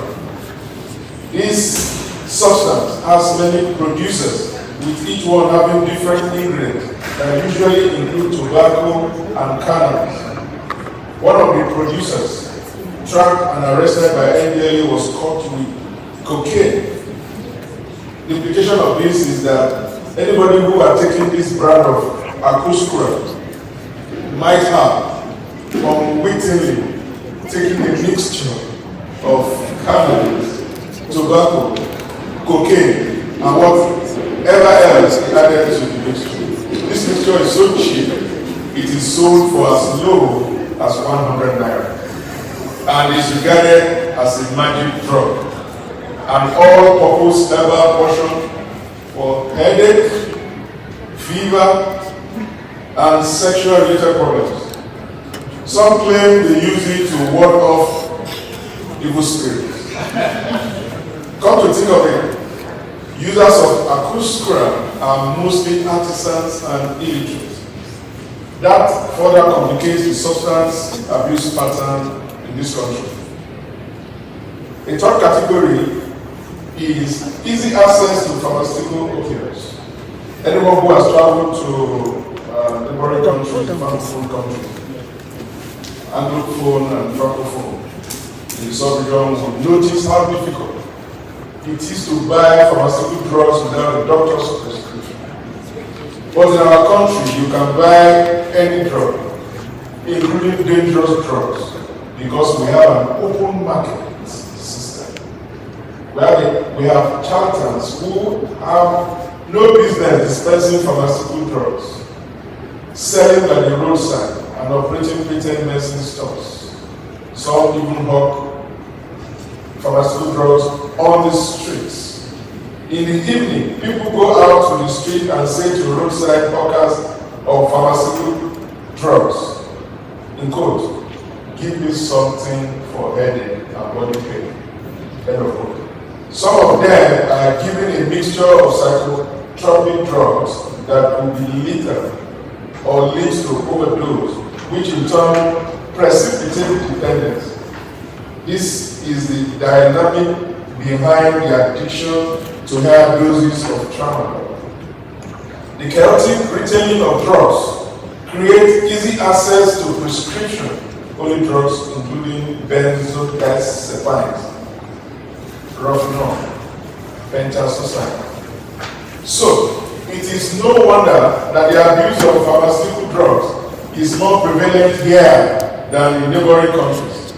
This laxity in access contributes to the opioid epidemic, especially concerning tramadol and codeine, that have ravaged this country until NDLA began a clampdown in 2021. This year alone, we have intercepted a lot of tramadol, 225 milligrams. For example, on September 30, the NDLA seized 13.5 million tablets of tramadol of 225 milligrams from a Lekki bureau who used an entire mansion in BGC to store the illicit drugs. There is hardly a week that we do not intercept or uncover large shipments of illicit tramadol at airport, seaport, and warehouses across the country. The fourth category is unrestrained alcohol consumption.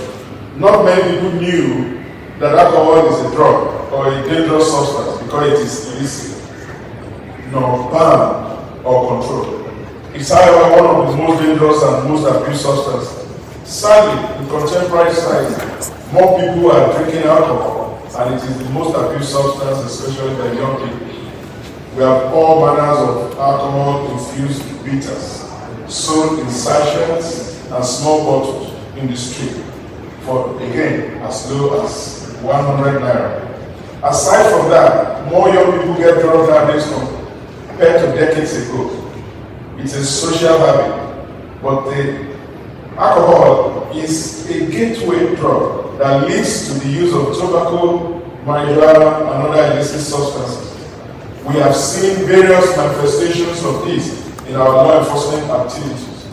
Recently, on November 18, NDLA intercepted a container at Kiriri Lighter Terminal which contained 5 cartons of beverages labeled euphoric cannabis beer and another 3 cartons of cannabis energy drink. The fifth category that is contributing to this is activities of barons and traffickers.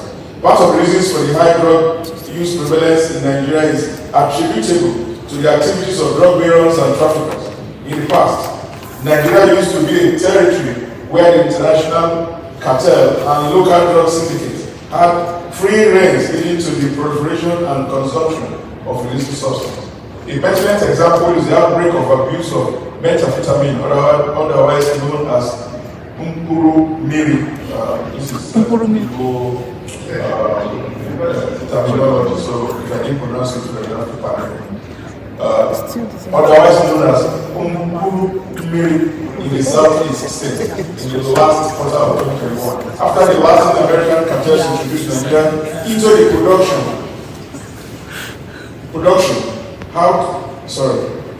know-how of men, local syndicate produced the stimulant drug in clandestine laboratories and now shipped out of the country to Asia market. What we're saying here is Nigeria now produce lead in Nigeria and export it. And that's what is being referred to as Umpuru. And this is done in clandestine laboratories. And we all are witnesses to the havoc unleashed as a result of the abuse of crystal methamphetamine. This is why we changed tactics and started going after the barons. Another reason is pro-cannabis ideologies. The rise of the pro-cannabis movement in the country and the effort of activists to promote a less advanced attitude towards the cannabis have also led impetus to the abuse of marijuana and other cannabis derivatives. The clamor for the legislation of cultivation, processing, and importation of cannabis plants was purely from economic gain standpoint. What we're seeing here is some people are beating the drum that we should legalize cannabis production and cultivation. They argue that Nigeria could boost its GDP by getting involved in the global cannabis market calculated to skyrocket to $103.9 billion by 2024.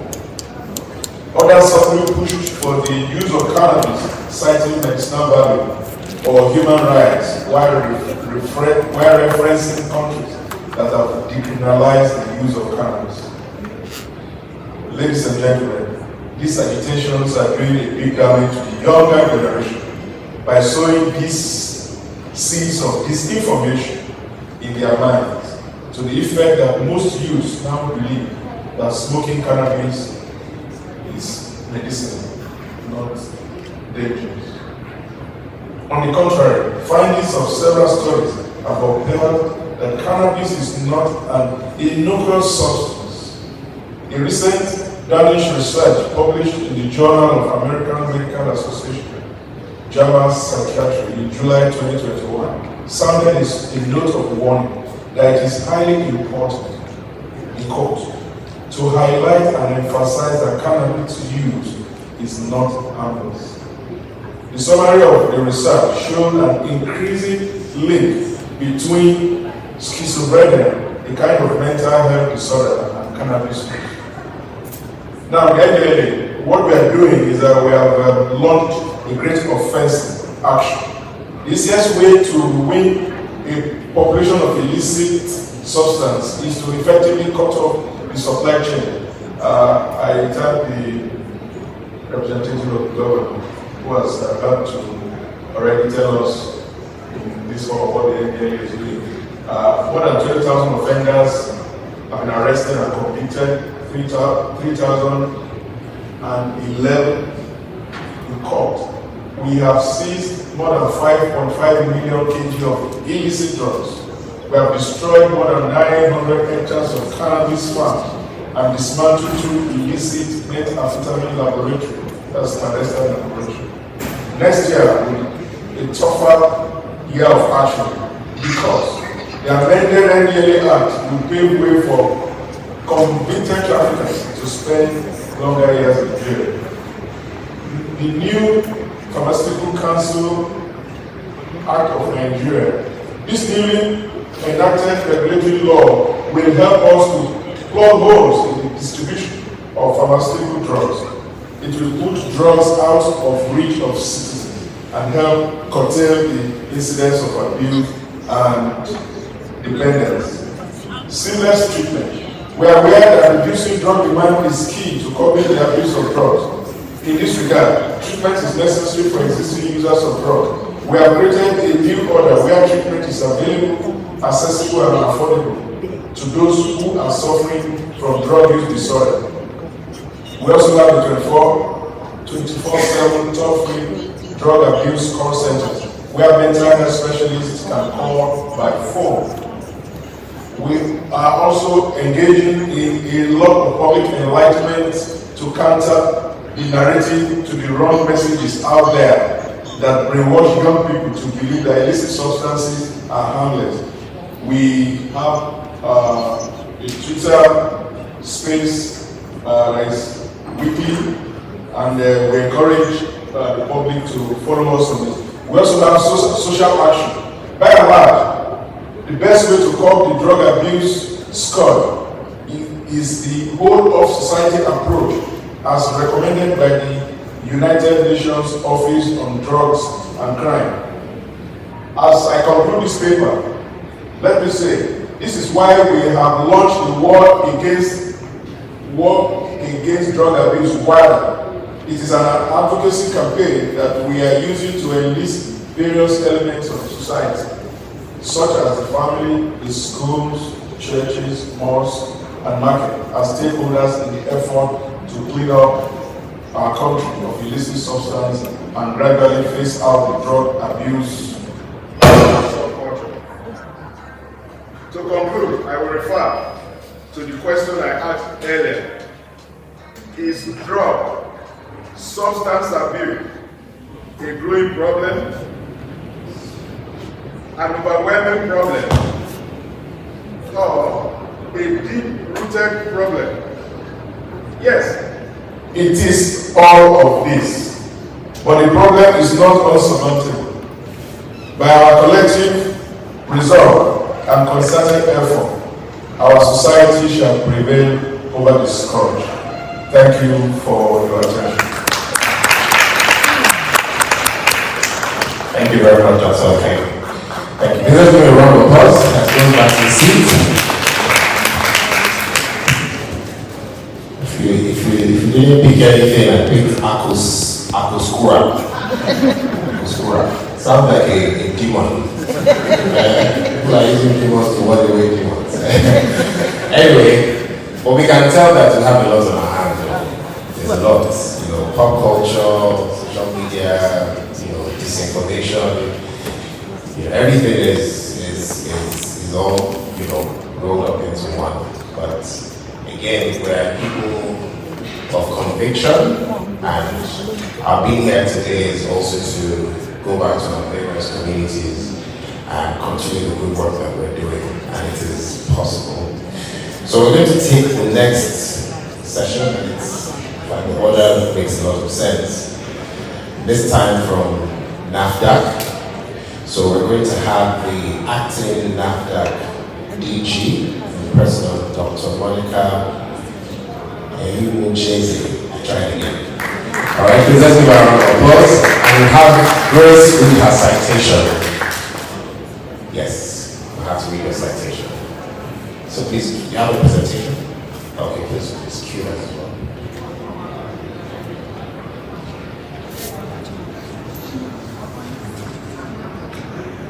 Good afternoon, ladies and gentlemen. The citation for guest speaker, Dr. Monica Emucheze. Dr. Monica Emucheze is the Acting Director General of the National Agency for Food and Drug Administration and Control, NAFDAC. Prior to her new appointment as the Director of Drug Registration and Regulatory Affairs Directorate of the agency, a graduate of the Ahmadu Bello University, Zaria, with a Bachelor of Pharmacy.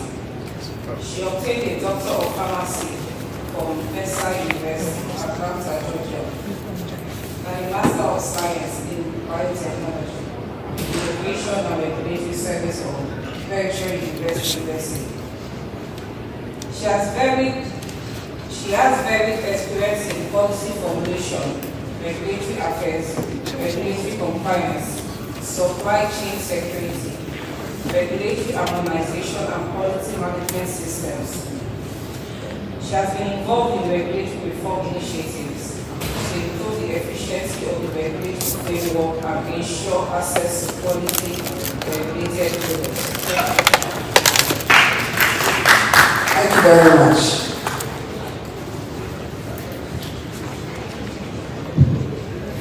Good afternoon, the chairman of this session, Dr. Osahon Enamulele, President, World Medical Association, distinguished keynote speaker, Professor Aina, the representative or the chairman of the National Drug Law Enforcement Agency, Brigadier General Mohammed Marwa, ably represented by Dr. Bouquet, the management and staff of the Vanguard Media, ladies and gentlemen, members of the Fourth Realm, good afternoon. I bring you felicitations from the National Agency for Food and Drug Administration and Control. I'm not here alone. I have two able and capable directors with me. Director Narcotics, Pharmacist Idosa Egbede, Director Drug Evaluation and Research, Pharmacist Ijeoma Nwankwo. Please, a round of applause for them and have a let me appreciate Vanguard for the invitation. Very short notice, but we will do our best to address the issue. The topic that was given to us is the challenges of tackling drug, substance abuse, and drug use in Nigeria. So, back to the first sentence. We'll talk a little bit about the definition, and I think my work is a lot easier, so I'll skip through a lot of it, because this is an audience that has a grasp of the topic. Talk a little bit about drugs and substance abuse. The role of NAFDAC will concentrate a little bit around the collaboration, challenges, solutions, and the way forward. Next slide. So drug abuse, depending on what definition you use, but basically we're talking about excessive, maladaptive, or addictive use of drugs for non-medical purposes, and that is very clear. Next slide.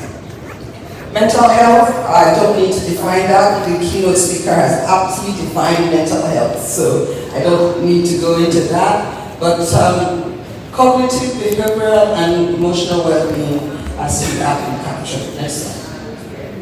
So a lot of statistics going out and around. We have UNODC document in 2018 referring to over 190 million drug users worldwide, and definitely, as has been collaborated here, we have alarming and excessive use among our young population.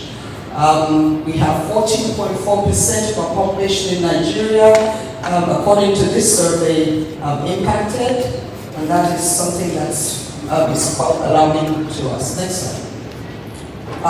The UNODC report also captured a little bit of the substances of concern. You see cannabis there, you have about 10.6 million, cocaine 92,000. Those statistics are public knowledge and just reinforces the fact that there is an issue with drug and substance abuse. So depending on where you look, you get definitions. Again, I'm not going to spend too much on this. So we're talking about drugs as substances that can cause a change in physiology or psychology when consumed. And you're looking at stimulants which can cause physical and physiological functions to speed up and increase, and definitely have an effect on the central nervous system. And these, of course, include amphetamines, cocaine, and caffeine, as has been discussed here.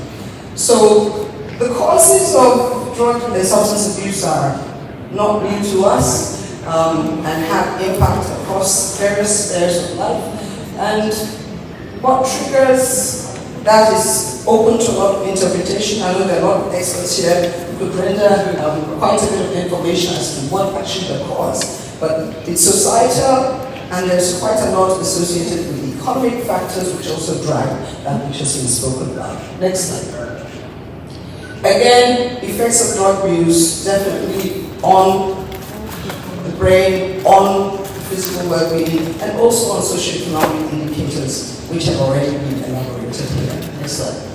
So there's definitely a link between substance use disorder and mental health conditions, and schizophrenia has been identified, as well as other mental health conditions. And definitely you can see that there's documentation that says and supports that substance use can lead to changes in the brain, as well as exacerbate pre-existing mental health conditions and cause very damning impacts on society, especially when you have risk factors and triggers such as the economy, which can also trigger such use within the population. So, I looked at this, and depending on what you see from that visual, somebody's at the edge, and then you see an iceberg. So you talk about drug and substance abuse. There's very little that you see, but there's a lot more going on under, which has contributing factors which vary depending on individuals, depending on your circumstance, depending on your situation. It varies across social status. Many people used to think this is only something that affects the poor, but that is very, very incorrect. Because what we're seeing is that in very affluent situations, it's also an area of concern. So it's something to think about. Are we on the edge? Are we at the tip of the iceberg? And what is really going on underground of that? So, quite a few challenges that we note, especially within our environment, as has been duly recognized. We talk about rehabilitation centers. I know there are quite a few private centers, and costs could vary. The government infrastructure that supports this, is it adequate? The experts are here. So we see that because of the costs that are associated with rehabilitation, we have an issue where affordability becomes an issue, as well as access. Stigmatization. And stigmatization is not only to those who are actually involved in drug and substance abuse. Even families feel stigmatized. And so there's a lot of denial going around. And so it's something that people don't want to discuss. But this is something that we really need to discuss and bring up to the fore, because there's no way we're going to have solutions when we deny or refuse to admit that there's an issue. Like the eminent prof said, he doesn't hear of people going to talk to their psychiatrists, their psychologists, their medical counselor for psychotherapy, but it's very easy for you to say, yes, I'm going to see my OBGYN. We have a lot of work to do in that regard.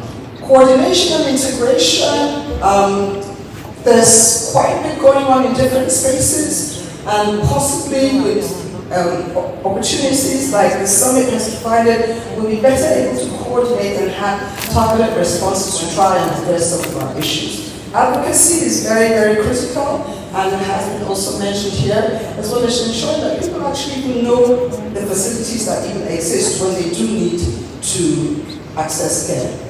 For us within the regulatory space, the priorities are sometimes mixed up, and sometimes we have to look to where do you prioritize, and also the shortage of providers of health and care within this specific environment. Resource limitations and constraints have been mentioned here. Budgetary allocations to World Health is still not optimal, and mental health, which is a subsector, is also disproportionately affected. So let's talk a little bit about the role of NAFDAC in this space. As many of you know, it's an agency of government with the responsibility to regulate and control importation, exportation, manufacture, advertisement, distribution, sales, and use of narcotics and controlled substances, as we're limited as regards this presentation. Measures to ensure that the use of such products are limited to medical and scientific purposes only, as well as to grant the authorization for the importation and exportation of narcotic drugs, psychotropic substances, and general chemicals. So, in this space, we have a three-pronged approach. We look at supply reduction, and that's where we talk about market authorization, which is product registration, and then the granting of permits. We give permits for import, permits for export, narcotic and psychotropic substances, as well as chemicals. And in an attempt to have more effective control, you have permits to import, you have permits to care. Okay, so those are for those that register the products and we're bringing them in through the legitimate supply chain. We also have a role in demand reduction. Public enlightenment and advocacy is very, very key, and we focus on the youth and the vulnerable groups. This is something we collaborate with others in this space, and we can't overflow that the NDLEA is a serious partner, as well as other NGOs and professionals within that space. Distribution chain integrity, where we inspect and monitor facilities, where we have approvals that have gone through the process. We have periodic audits of facilities, and for those who actually produce, and we give permits for active pharmaceutical ingredients, we go to monitor and verify utilization. Now that's very key, especially when you talk about methamphetamines and the clandestine labs, because you see diversion happening with products that are going into the illicit drug supply. And so that's a very critical component to ensure that we have proper accountability within that chain. And because of that, we have a presence at the port where we collaborate with other agencies of government, and that has resulted in quite a few seizures of products within that space that have effect. Some of our major collaborators, as I've said, with the National Drug Law Enforcement Agency, the UN Office of Drug and Crime, the Nigerian Customs Service, International Narcotics Control Board, who were very active, and of course, other players within the Federal Ministry of Health. So, for us looking forward, we're talking about supply reduction. Collaboration is something that is very, very critical across the different spheres. So we're collaborating with other agencies of government, we're collaborating with practitioners, with NGOs, researchers, It's very, very key that the collaboration remains active and can move us forward. And of course, the media has a very, very critical role in this collaboration because you, I'm talking to the media because we're here with Vanguard, will carry the message and the general population understand what we're doing. Again, with demand reduction, we have the awareness campaigns, which are very, very key. I don't think we can underestimate the impact of awareness because there's a lot of denial. But when you sit in a room and you say 1 out of 4, 1 out of 4, I heard that earlier. I mean, it's a stat I've heard before. I think Professor Hainan spoke about 1 out of 4. So are we looking and saying, am I the 1 out of 4? Or is it the person sitting beside me that is the 1 out of 4? But the fact is there's an issue and we really need to address it with more awareness and to actually look to prevent. See, it's easier to prevent than, of course, to go into the issue of rehabilitation. So if we can even prevent our young people, Dr. Oke spoke a lot about the youth subculture and the peer pressure that is attributed to that. If we can even get to a point where you prevent that first contact, then you now look to see to reduce the numbers. When you are dealing already with those who are already handling the substances, it is more of an economic issue also to deal with, and it's definitely more expensive. So we want to play continuously in that sphere as well and engage the children younger so that this is something they are better prepared to handle when they have peer pressure and they encounter these products, which they do. For many of us, our generation is a different generation from the youth of today. The access to information, the things that they do that we cannot even understand, the language they speak. You'll be in a room with them and they'll be speaking in a coded, I see some people smiling, they're speaking in a coded language and you don't even understand. They're selling you and you're sitting right there. So there are issues, but also we need to look for role models in that space. Because even within the youth subculture, and you know there's a lot said about the music and the creative industry, there are still those that do not subscribe to that culture. And they could possibly also help, because they would be speaking to those who speak the same language and would help send that message across. So in the distribution chain supply, we look to maintain the integrity of the supply chain through regulatory controls, again, collaboration again. And then we talk a little bit about traceability. We in NAFDAC are deploying technology to help us track and trace products. And we have pilots that have we've used them through the COVID-19 and the vaccines, and we're looking very closely at how we will use traceability to help us secure products like, for example, the pentacecines and the tramadols of this world. And just for emphasis, tramadol 225 milligram is not an approved strength. 50 and 100 milligram is what we recognize in Nigeria. 225 is definitely not approved within our space, but yes, there's an issue. And as Dr. Oke said, you see increasing doses because people have developed some form of dependence and then they're going to higher doses. So we're focused on addressing this issue.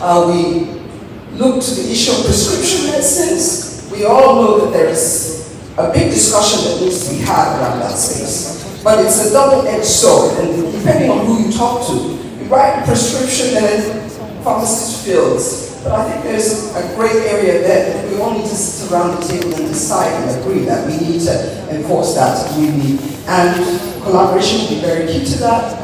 And I think our time is up. Thank you very much. Thank you very much for taking the time. We appreciate you. We appreciate what the NAFDAC is doing. Thank you very much. Cut off the supply. It is cheaper and easier to prevent than to rehabilitate. So our work is cut off us here. Thank you. We're going to go to our next session before the lunch, the tea break this afternoon. Please permit us to take one more. Because she has to go back to Ekiti today, and yes, so we're going to have Dr. Senior Partner, CEO of Affordable Health Consults Limited, and the immediate past Medical Director of the Federal Neuropsychiatric Hospital, Yaba, Lagos. A citation will be read by Debbie, so please Debbie come forward, and then afterwards we'll take your presentation. Thank you. She also came very early, so please let's give her a round of applause.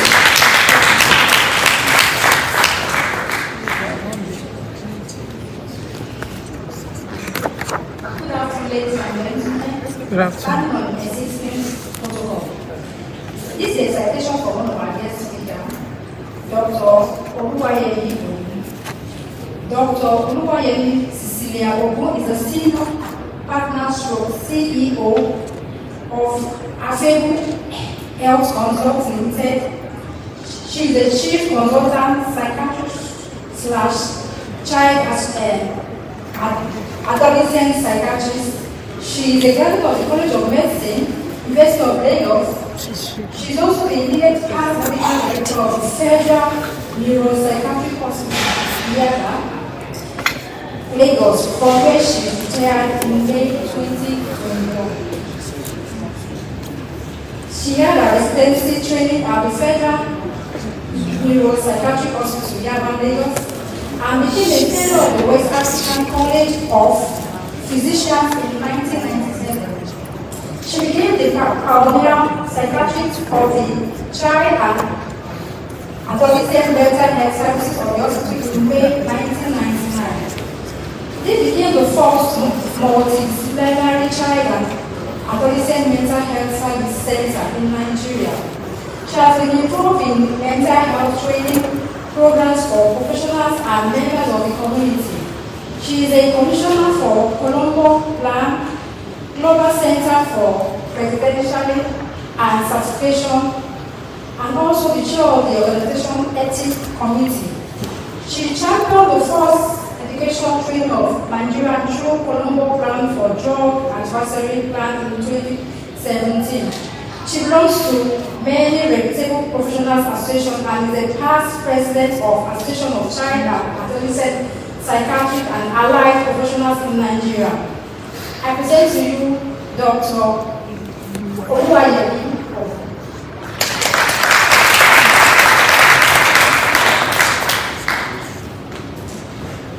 Good afternoon. I'd like to say thank you to Vanguard leadership and the team in the organization for inviting me to this second summit, entire summit. And I do recognize everybody that is there. I cannot mention everything, but I'd like to identify with the first African World Medical Association, Dr. Namudu, and all other protocols to be observed. My presentation is on mental health of children, and we are talking about this in the distressed economy. Right. Now, when I have my outline and introduction, we have to. Now, for the purpose of this discussion, a child is a human being below the age of 18 years, according to UNICEF. And when we talk about child mental health, we are talking about the health of a child, the complete well-being as a mental health well-being, and optimal development of a child in the emotional, behavioral, social, and cognitive domains. So there are four main domains that a child must develop: in the emotional, behavioral, social, and cognitive domains. The mental health of a child includes those conditions like the child's family. So you cannot talk about the mental health of a child without recognizing the family. the community, and the broader society that directly affects or modify the mental health of that child.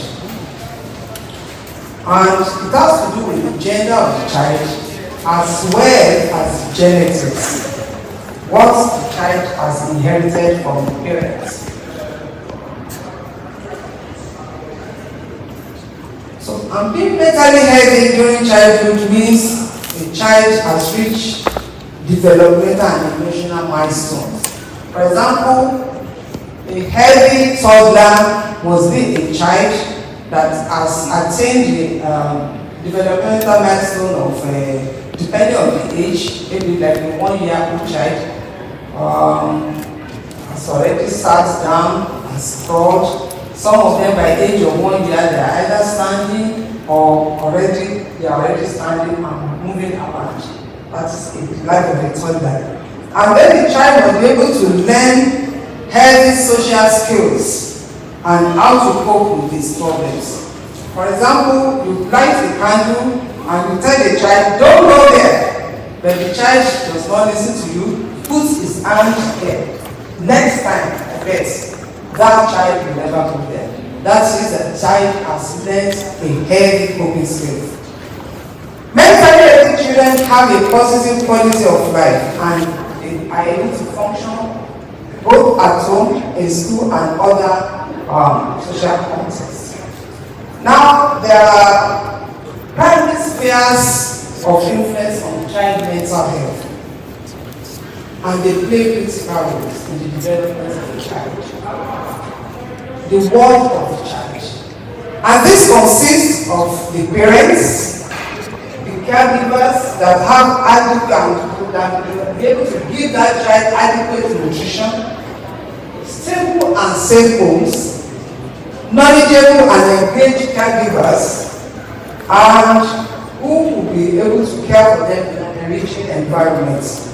The second sphere of influence is the world around that child. And in that sphere, there must be safety and security, either in person or online. We know that many of our children now, they are quite versatile in IT, but we should be able, that online, the community must be such that that child is not being abused online. There must be early attachment in preschools, in schools, and in the community.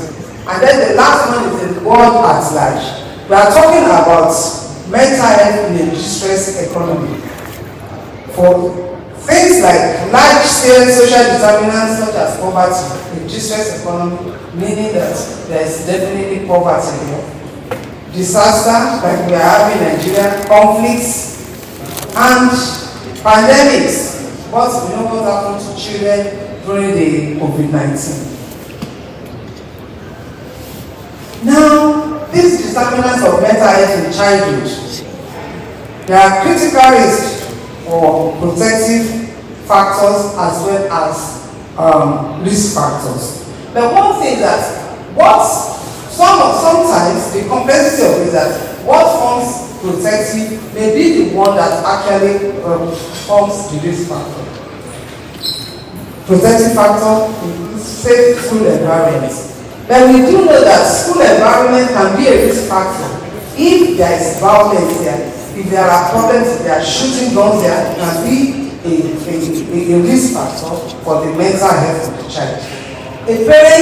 Definitely parents are protective factors. But we do know that there are parents growing in certain homes may be a risk factor for a child. And even for a caregiver, like a woman that had a house help and use hot iron and put it on that child. Or a man that is constantly abusing the girl child, that is the brother. And that child will grow up in that family under that chronic risk factors. So that is a problem for that child. Now, for Nigeria, according to UNICEF in 2012, there is this growth on the social and health indicators in the Nigerian child. We are talking about distressed economy. Now look at it. In 65% households live on less than, well, we have had that before, less than $1.25 a day. Child malnutrition is approximately 40%. Primary and secondary school net enrollment was 63% and 25%. You can see that these health indices are even worse, taking into cognizance the present situation in the country. And these are significant risks to child's mental health. A study done in Kano revealed that 78.3% of parents had negative attitude. When we are talking about discrimination, they had negative attitude to child with psychiatric disorders, with fathers having far more negative attitude than mothers. In my experience, it's usually the mothers, especially when you talk about mental health of child. When the child has a mental health problem, it's usually the mothers and parents too. Hardly you see men coming, and even sometimes, especially in children, like those autistic children, the fathers would have told you see mothers weeping that father said, we don't give back to such children in our family. And it's a lot of, aside from taking care of the mother of the child, you have to start taking care of the mental health of the child. So when we talk about mental disorders in children, these are generally defined as delays or disruptions in developing age-appropriate thinking, behaviors, social skills, or regulations of their emotions. The problems are actually distressing to the children. They disrupt their ability to function well at home, in school, or in other social situations.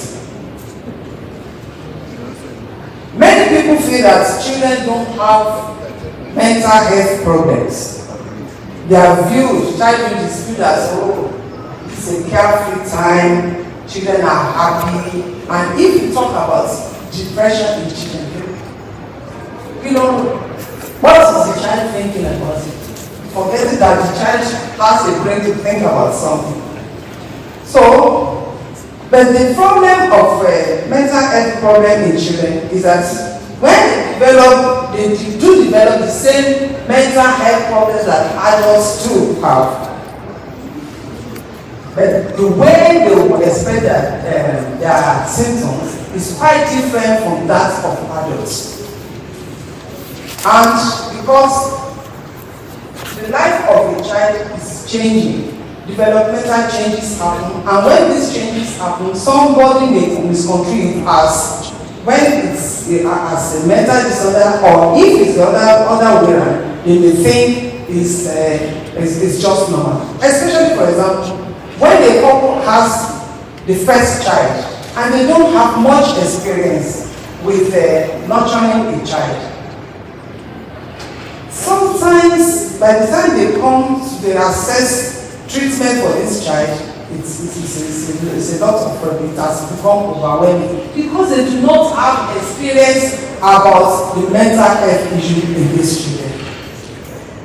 And we should know that 50% of mental health problems in children that we see in adults, they become established by the age of 14. And 75% of mental health problems we see in adults are already established by 25 by the age of 24. 10% of children and young people between the ages of 5 and 16 years, they have a clinically diagnosable problem. Generally, globally, we talk about 20% of adolescents they experience a mental health problem in any given year. Yes. 70% of children and adolescents who experience mental health problems have not had appropriate interventions at a sufficiently early age.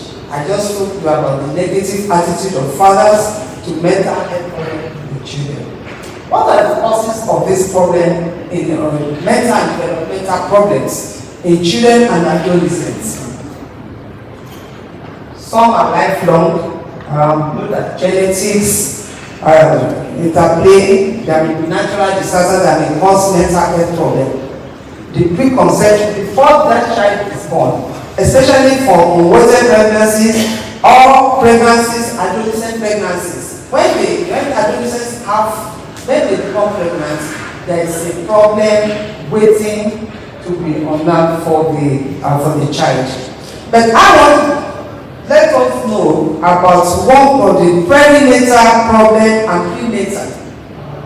From the statistics I gave, less than 40% of Nigerians have antenatal program, antenatal services, and 39% out of those are those ones that had safe delivery. The problems for the developmental problems in children, my experience, the complications during pregnancy, when there are complications in pregnancy and during birth, these are many of these children when they come down, they prolonged labor. One thing in Nigeria is that because of poverty, because of ignorance, because we are scared, when they said a woman is supposed to be delivered by cesarean section, people don't take it at all. And this, I always said to them that these problems, the obstetrician and gynecologists will have done this, and then we get results will come to the child mental health experts, because now the child, they will rather go to church or to mosque, and they will not have that cesarean section. There's prolonged labor, and there's a low oxygen content in the brain of the child. The child is born with infections, with so many things, some with tetanus, and then when they are able to survive, then they have problems, cerebral palsy, developmental problems like this. So, one thing you should take on from this period is that many of our mothers, when they say they should have cesarean section, please, as much as possible, encourage them to do it. Because you say congratulations and the child is born, and it's a lifelong problem for these children. That's from the experiences I've had at Sierra. The warning signs of mental illness, Professor, I will mention some of the problems in depression. In children, we see them too in depression, sadness. It's not so different from adults. Gestation is different. They may be talking about death or suicide. I've seen a child, the only thing, he was withdrawn, he was sad.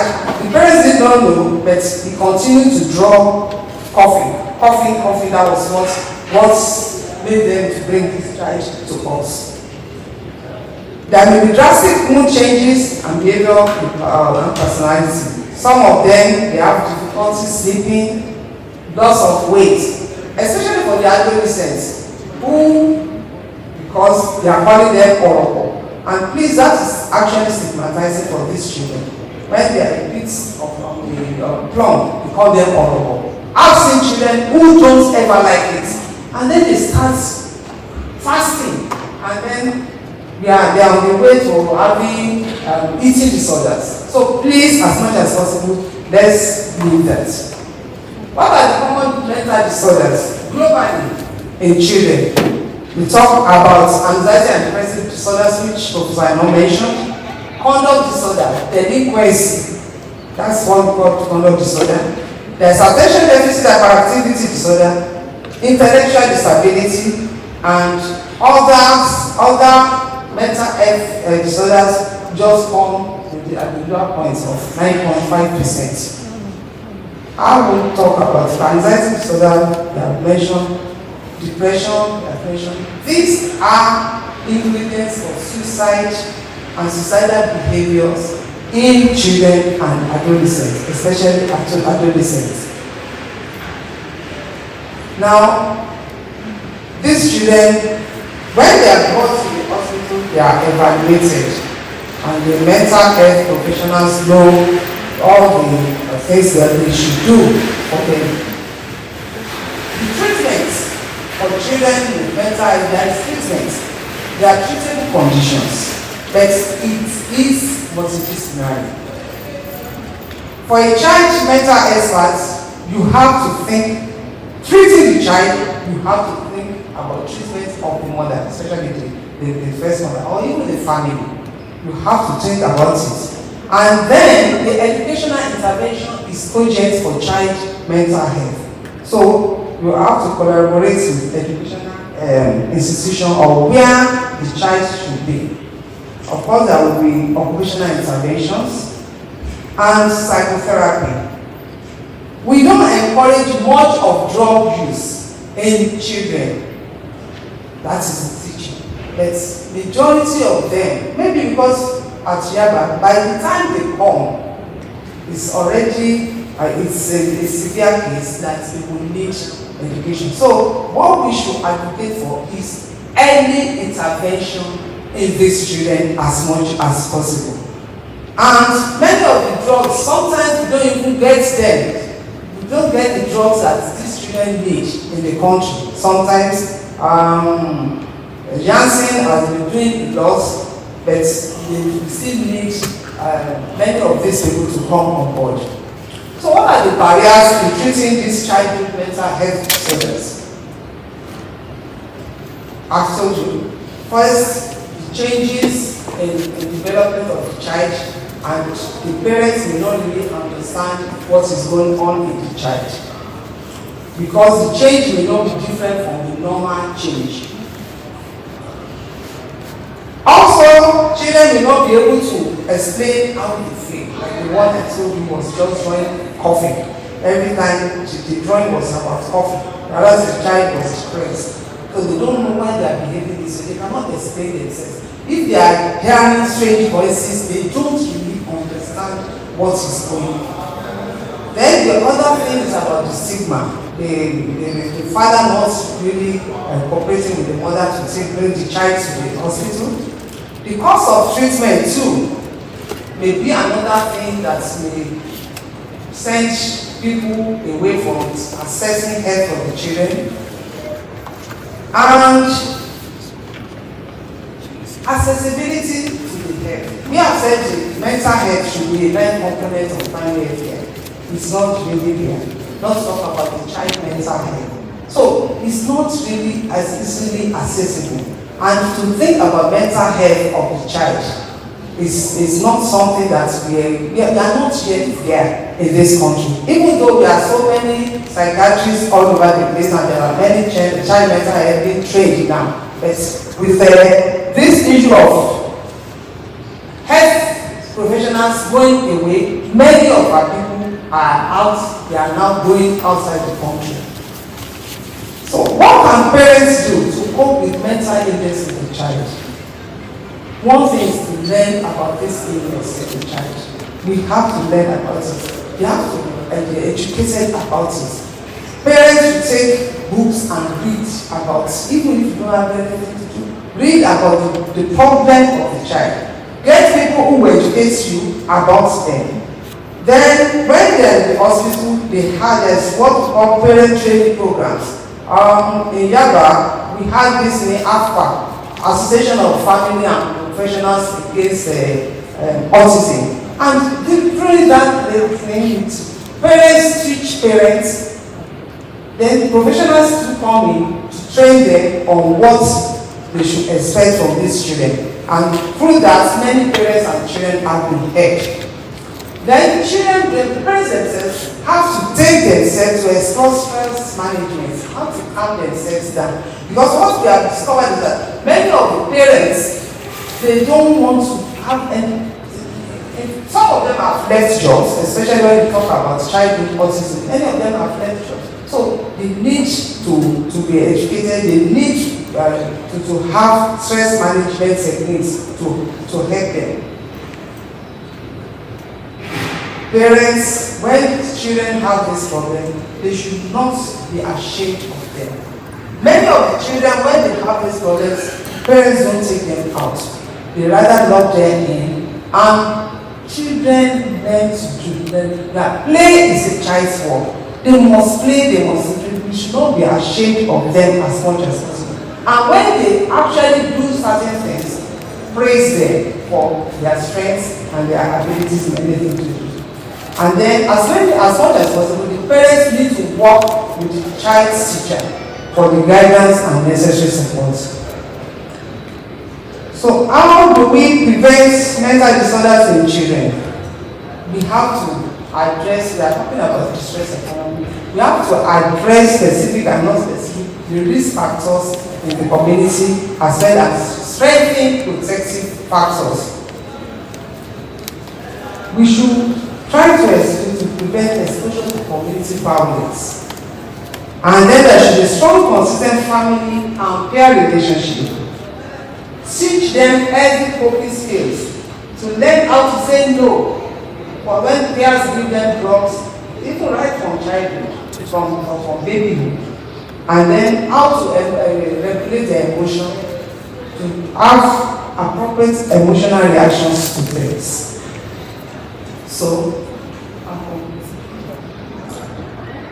what are the actions, the areas of action for child and mental health that we need in this country?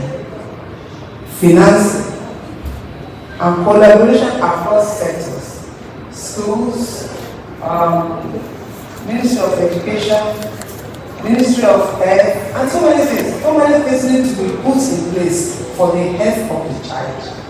Advocacy, thank you, Vanguard, for what you are doing, is necessary. We need to educate our people. We need to go out there to educate them on issues. Implementation of legislation and human rights. We do know that children are not supposed to go and buy alcohol. There's so much poverty. But the woman who is selling that does not even know that she's not supposed to sell it to a child. Some of them, maybe if they know, they will not even sell it. So they are not, this legislation is there, but they are not implementing it. And we need, someone mentioned about the issue of research.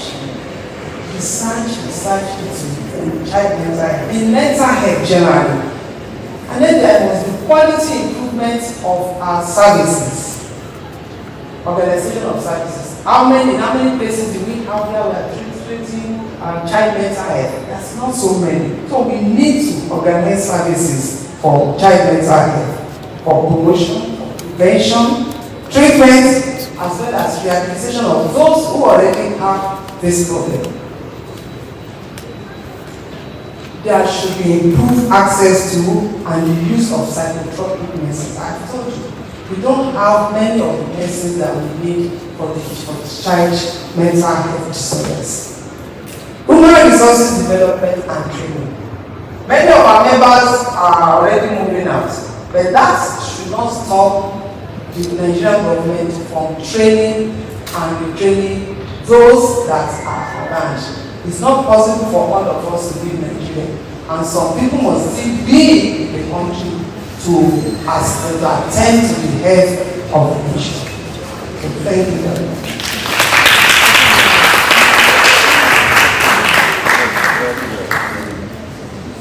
Thank you very much, Dr. Oluwaye. And thank you very much, everyone, for your patience. We started at 10:30 and we're about 5 minutes after 1. We're going to take our tea break now.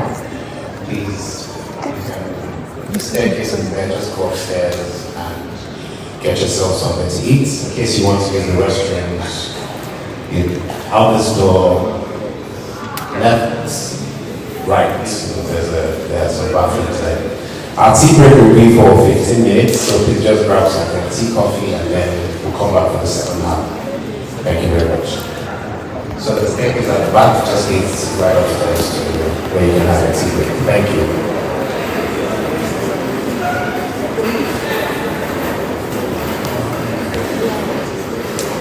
Let's have some music, please.